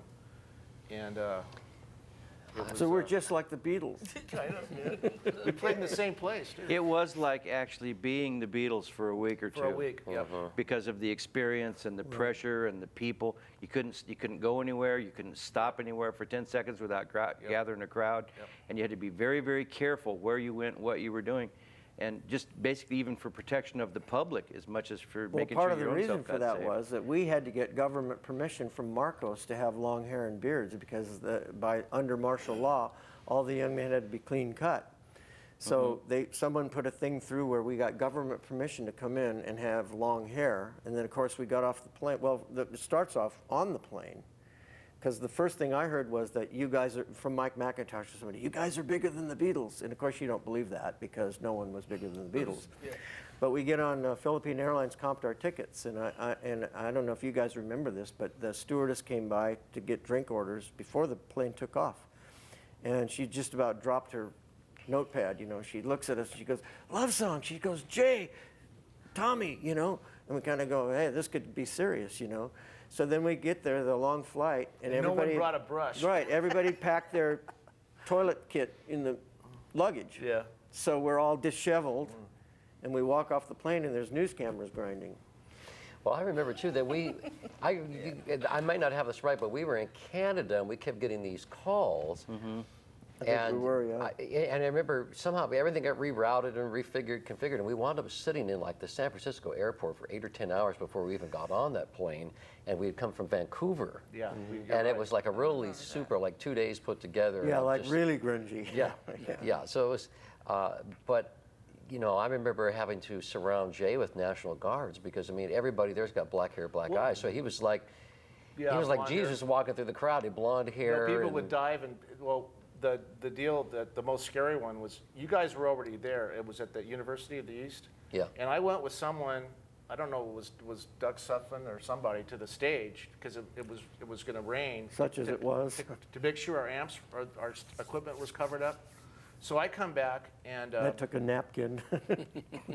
I took. No, he's talking about the equipment that we saw baseball stadium. the I think. baseball Salt, stadium. yeah, okay. So I come back to the deal, and you know we're coming in a back way or something, and all of a sudden I hit this. There's like a crowd, you know, but I'm kind of going through the crowd. Everyone's looking the other way, so I'm sneaking up on the stage, and I remember getting pretty much pushed up onto the stage, and like there was like 60 or I don't know how many. It was thousand. over 60,000 It people. could have been I remember that. 80,000 people. But it was we had- as people, all you could see, and all they did was scream. Yeah, When that's I what I remember. jumped, I went out on stage, and there was one microphone, and a pair of Pioneer stereo speakers, With a little amp back there, Yeah, like with a a little home amp. stereo system. and there was this Filipino preacher. There was? Yeah, there was a Filipino preacher, and he was handing out. Well, he was giving away. They had tracts, you know, because remember we printed up all those tracts for the baseball stadium. I don't remember that at all. I think Mike McIntosh did it. So I mean, we were giving away. So everyone that came in got a tract.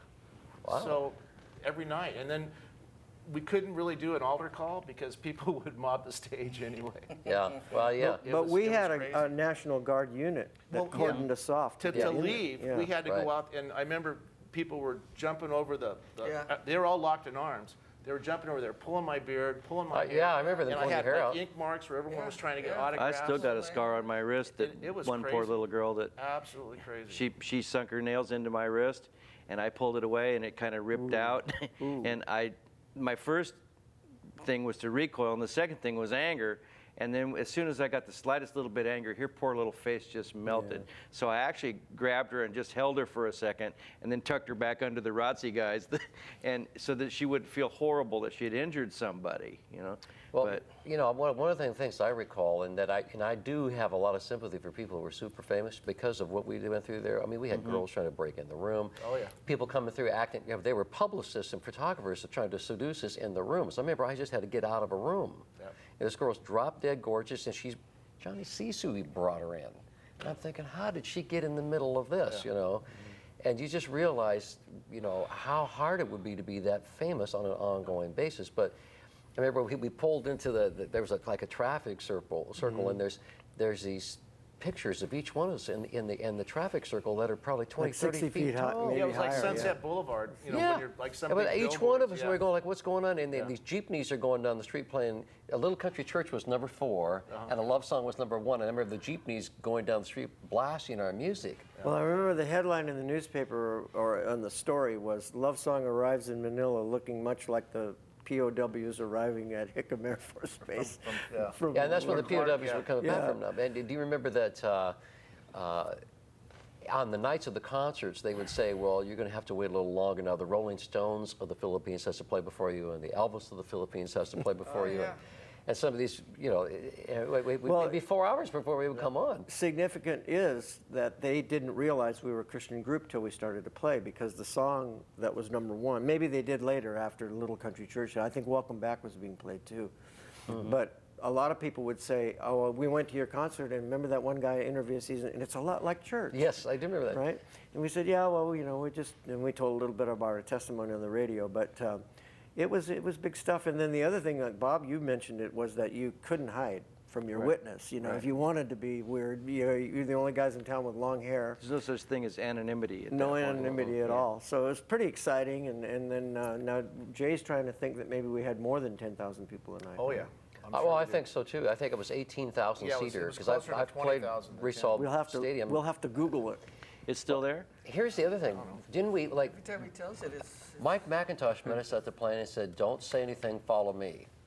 Yeah, Mike was our back. He Yeah, got but our we back remember the whole how time. hard it was to get through customs?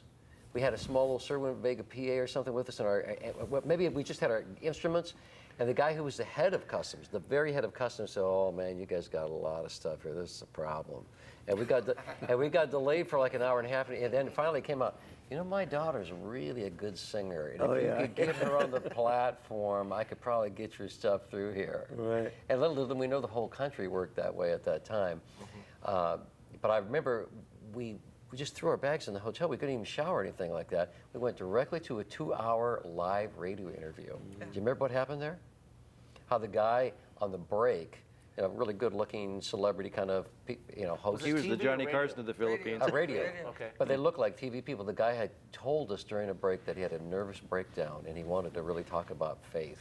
Wow. Right away, we encountered people going like, "We need what it is you got," before we got anywhere. And then the other ironic twist was that the hotel, it was a Hilton or something. It was called the Ambassador Hotel. Ambassador. That's right. Yep. They comped our rooms, and they said that we'll give you your rooms free, but you have to play in the nightclub every night. So we'd go up after every big service, and we'd do our gospel music and bring our presentation in the bar with people drinking. It was great. It was martial law, so it was a 10 o'clock curfew. So Right. what happened was when people wanted to go out, they would have to book a room at the hotel to go to the nightclub at night because they couldn't really come that and makes go. sense. So it was kind How of. do you know these things? I have no idea. Anyway, it was part of the, their deal for the guests. Yeah. And but we also got room service too. Remember the diced mangoes and the pies. And all I that remember stuff the in machine mornings? guns on every corner. Yep. I'd never seen that before. Yeah. He remembers the mangoes. Well, weren't we and he supposed to meet remembers with the Marcos, and Yeah. it didn't come together or something? I think that. I remember the head record guy, he was like the syndicate over there for 26 different labels, and his name was James D. Yeah. And we sold all these records, and he took us to lunch. And that's all we took out of the country was that lunch. Thank Yeah, you at the yeah. end. We didn't take 1 penny out of the Well, Philippines. they'd sell the albums for like $2 a piece or something, all bootleg. Yeah. Well, they said, no, the reason that could be, but they said, oh, well, it's against the law to take any money out of the country. So we'll have to keep it all, thank you. Yeah, that's the other good news. We didn't make any money at all, but we had a fun time. Oh, But that's why I'm not married anymore. I come home. So, honey, how much money did you bring? Yeah. home? No. But well, thousands of people got saved every night. Well, It and was do you remember amazing. us Yeah, it was coming great. back and saying it was so otherworldly what happened? It was so powerful that we all looked at each other and we kind of went, did that really happen? Yeah. Was that really real, or was that just something we invented? Was it a whole week? How long? Yeah, it was a 5 nights of concerts, I remember. Yeah, so it had It to was be a like week. It was yeah. a week. Yeah. It was an amazing experience there. And then I remember either Doug Sutphin or somebody that we talked to years later said the fruit from this thing, when they do evangelism, they give out little questionnaires, and one of the questions is, what was your first exposure to the gospel? And he says for years, I think he used the number tens of thousands of people have said that were saved as a result of the Love Song Festival thing was their first exposure to the gospel. So even if they didn't get saved then, they got saved later, and it was you know that there were in the thousands. Something. Did you know like there were that. 2 people that were here on Friday night that were in the Philippines at the time? Both of them Filipinos. No. They didn't make it to any of the concerts because they said they didn't have the money. It was just because they were charging them like a day's wages, average wages, in order for those tickets. But you know, the other thing that brings up that wasn't on our roster here to talk about is that we came back here then, and then we did that same Love Song Festival. It was the only time it was ever called that. Was the very first Christian festival in a Amusement park. amusement park, Yeah. which was at Knott's Berry Farm.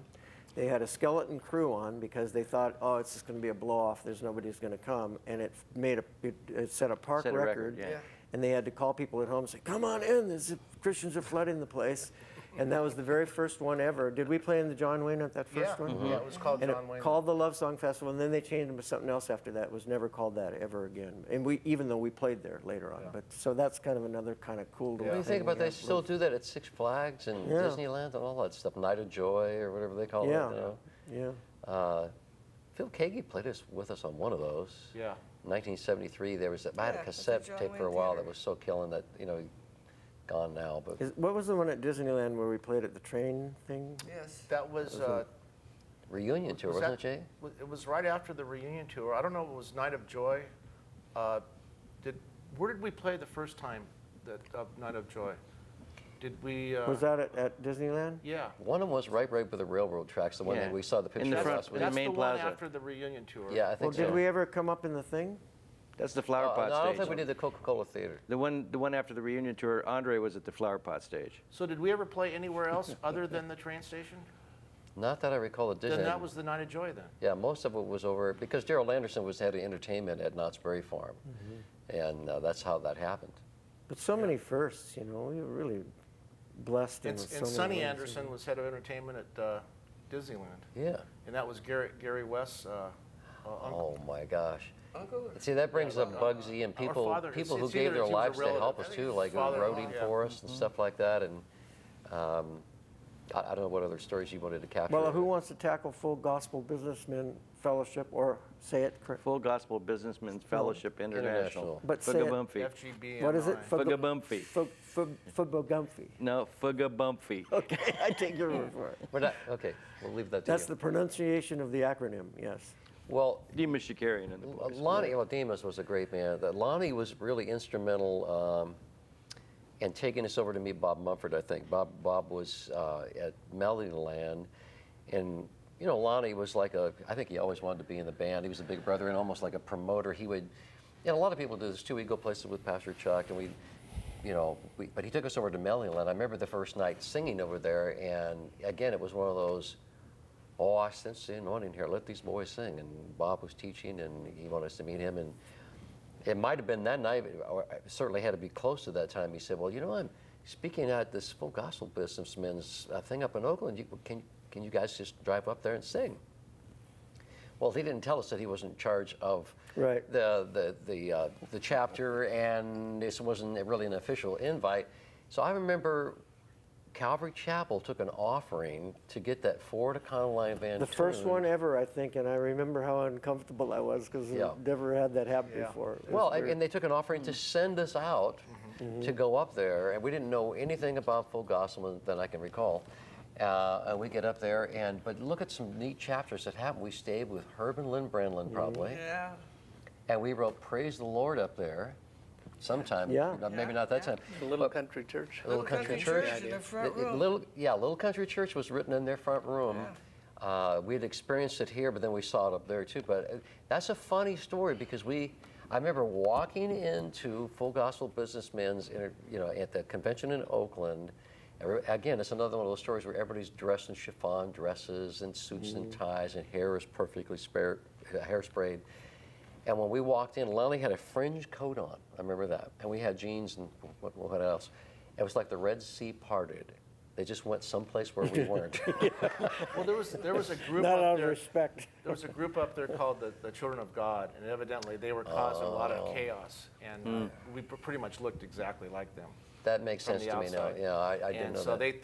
they thought that's who we were. But I remember the cool thing was one of the women from the church went with us, and because she got a hall pass from her husband to go, and she really liked our music, but she'd really never hung around a bunch of guys like us, and she had to ride in the back of a van with no windows all the way to Oakland. That's a little strange. And that would have been Lois Wade. That was right? Lois Wade, and she was pretty freaked out about the whole thing till we got to Oakland. That day we walked in, the guy I told you I met on the beach, Vance, that we had this connect.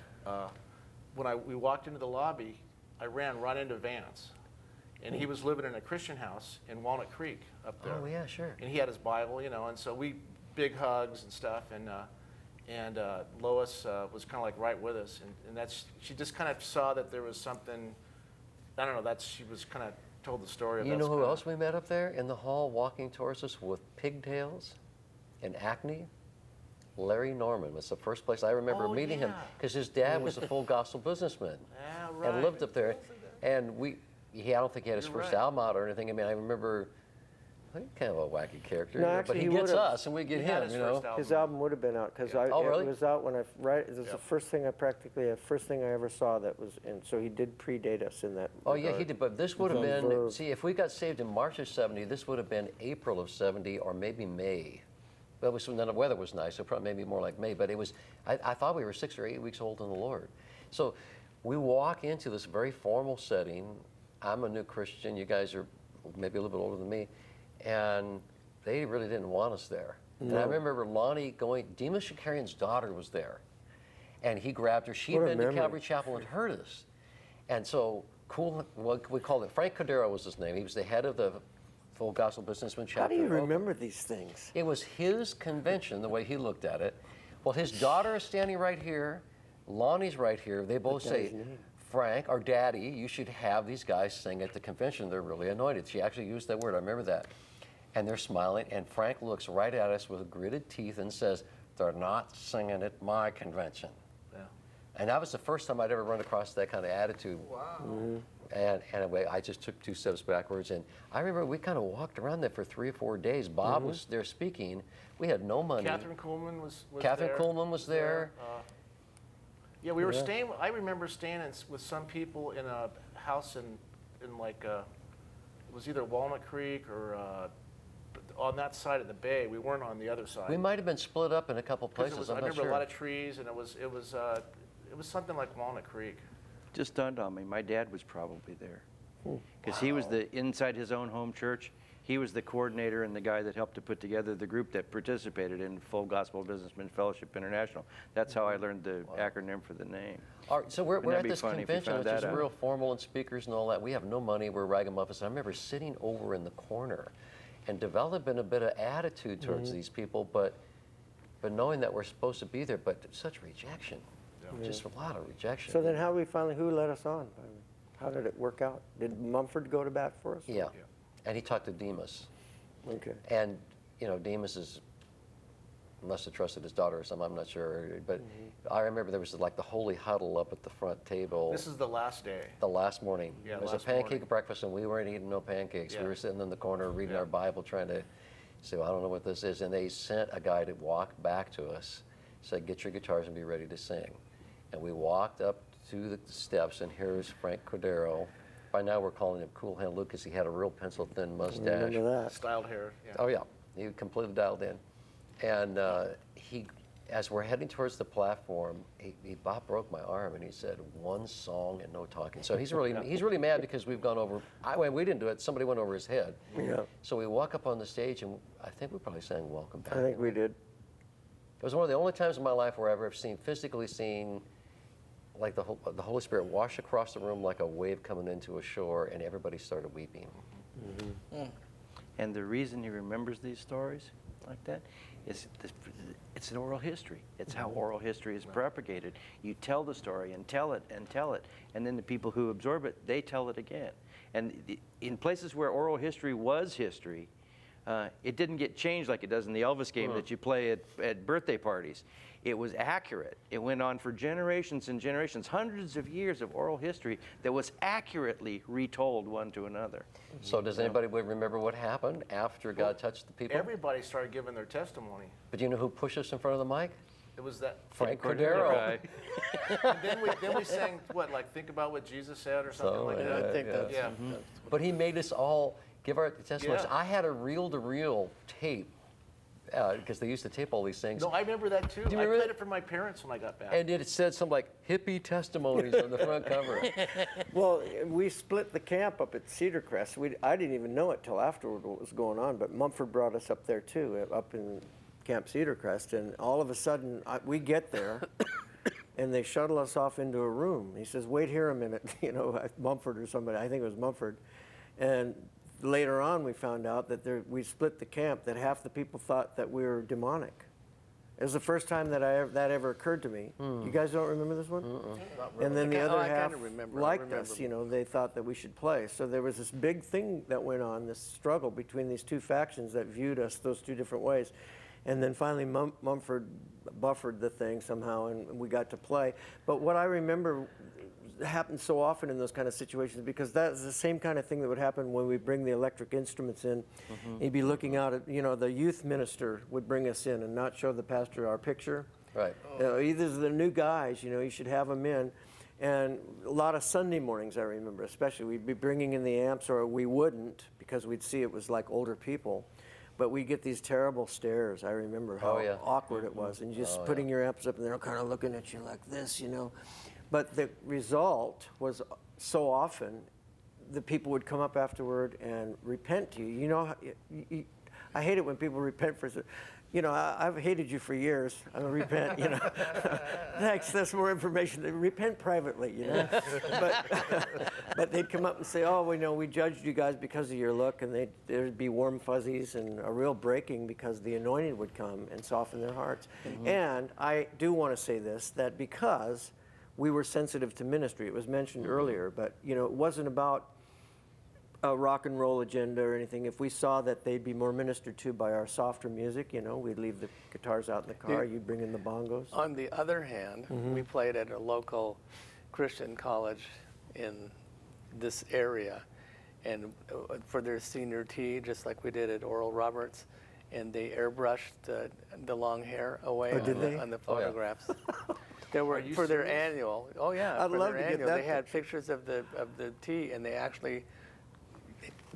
airbrushed all the long hair away and the beards. But see, back to the full gospel business for a second. The lesson that I learned was that I can't judge God's people because they don't understand me.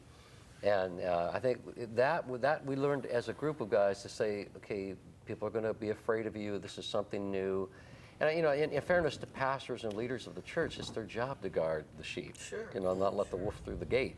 So this was so brand new, like in Bob's case or Lonnie's case, they'd seen it and knew it was real, but then they have to convince other people to take a chance. So I think one of the things we learned was that it's about communication and loving people. What would it take to do that? Yeah. And if you were at, we were at Palo Alto and Stanford on the campus in the middle of all these riots, and then we were playing the Marshall Stack and rocking because that's what you needed to do there, right.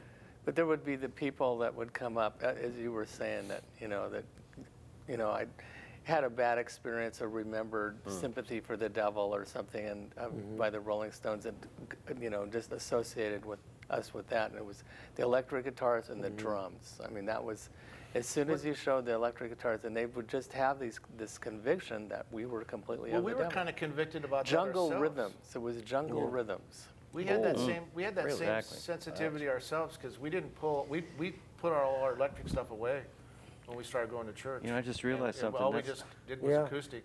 It took quite a while before we started pulling amps out. Interesting observation. I think you're right. It has to do with what we did, but also even more intense forms like agape and all that. There would be like two different responses from people who were saved out of music. One response would be, gee, now I have cool music I like. And the other one would be, oh, that music reminds me of my old life. I don't want to hear it. Yeah. And that was always a strange dichotomy that we had to face too, because people have a different viewpoint, whether they felt you were really ministering to them or not. Okay, in the middle I don't think they would necessarily judge that you were wrong, but they didn't like it, In the middle of the full gospel business meeting, a guy stood up and was kind of an opportunistic kind of fella, and he said, well, I feel God's anointing's all over these guys. If they come back to my town, I'll buy them a brand new station wagon. I think I remember. I'll buy them a free I remember haircut. his name too, but I'm not going to say it. Okay. And he probably a swell fella, but so we take off heading to St. Louis or someplace like that, wasn't it?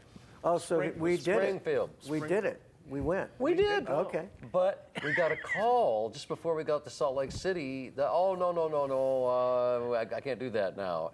And we stopped in Salt Lake City, and this was 6 months or so into it, and we said, John, come on, you got to pack up and leave with us, man. You got to come to California.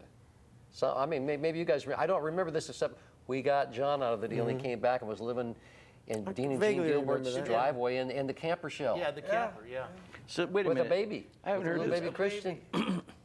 Are you saying that the Indian giver with the station wagon was what got John back in Yes, the I band? am. That's exactly what I'm saying. And just for the record, we need to really kind of mention Dean and Jean Gilbert in their Yeah. role too, because after Bing, we only stayed about a month, I think, in Bing's thing, and then they heard about that we were homeless, and Dean and Jean actually supported us, fed They us, did more than that. gave us rooms They renovated for a whole year. the whole garage. They built a whole room for us. They made that garage into a room that you and I were roommates in for I slept there, too. 6 months. Yeah, me too. And built a whole Like, other just like section. showers and they So did he a got whole it all deal. set up for 4 of us, and then we go and get John and his wife and a baby.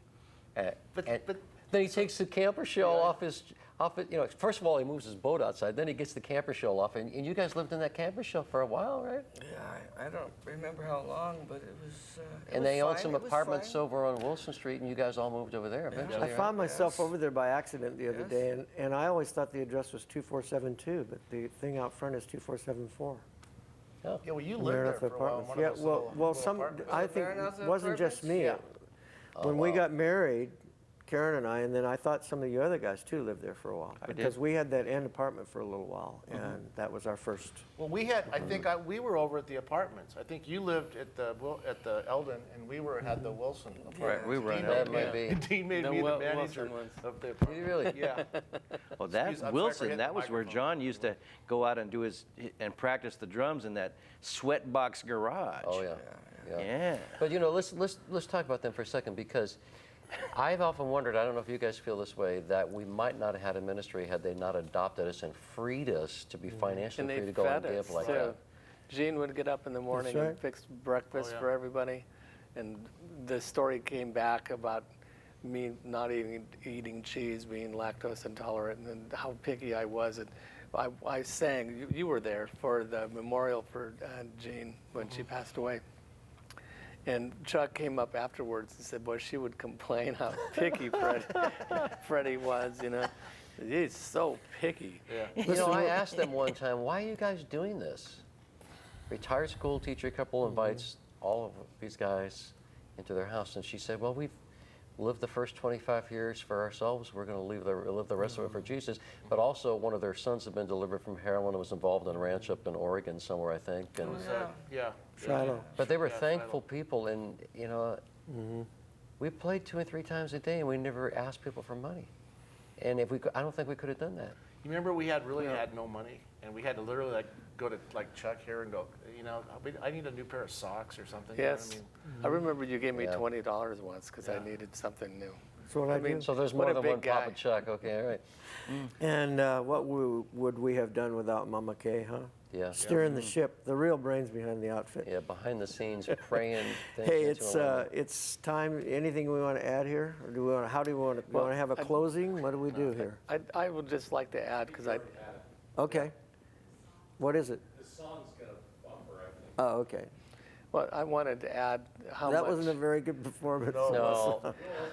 You know what you need to do? Just lot of fade in and verb fade on it. out. Find a good spot and just use a piece of it. Whatever's done will be approved. Thank Did, you. you know what you should Thank do? Get Sunday morning Oh, yeah. and put that on there Yeah, instead. it was awesome. It was very unplugged and Freddie's got something to I say. just, The middle service. One more thing from Freddie. Well, I just wanted to add, because we didn't say this, I was waiting for the opportunity while Pastor Chuck was here, that he was like a dad to us. I remember very distinctly one time, even though we had these radically changed lives, we still had baggage and we still needed to learn to really develop some kind of discipline in our Bible studies and so forth. I remember one time that I was feeling really, really, really depressed, and I just hugged him around the neck, and he gave me this huge hug that we've all known for 40 years, and he just kept me from flying away. And I know that he's done the same. If we needed money, somehow that money would find its way to us, and we didn't really need to have any needs in those times. do you remember when we got that Dodge Maxi van, that big white one? He signed for it. He co-signed. See all remember the stuff I'm learning. And we sold the green never van knew to that Scott one. Lockwood. Yeah. Yeah, but he was there. Yeah. if there was anything that we really needed, it would have been Well, I taken think care of. I think we can all say it's probably the best season of our life, huh? But that's the thing, you know. Sometimes So these far. old memories far. were the best Good line. times of our lives. I like, I the like that so far part. line. Yep. Let's go play, boys. Yep. All right. Got a concert. Let's to go do it again.